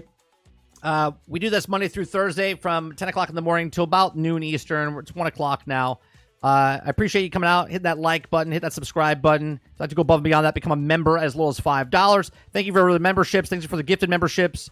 I believe Stealth and Quintar, both with the gifted memberships today. I appreciate you very much. I think Travis did a membership. Was it last night or today? I forget. Either way, thank you very much for the continued support. Let me see.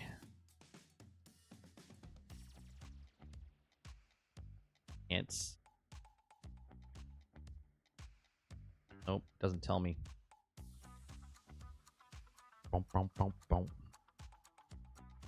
Yeah, Stealth and Quintar. Thank you very much for the gifted memberships this morning. We'll be back tonight for Generation X Gaming, the weekly podcast that goes over a few of the top stories from the past week, and we rant along the way. You guys have a great rest of your afternoon, and I'll see you guys on the next one. Peace.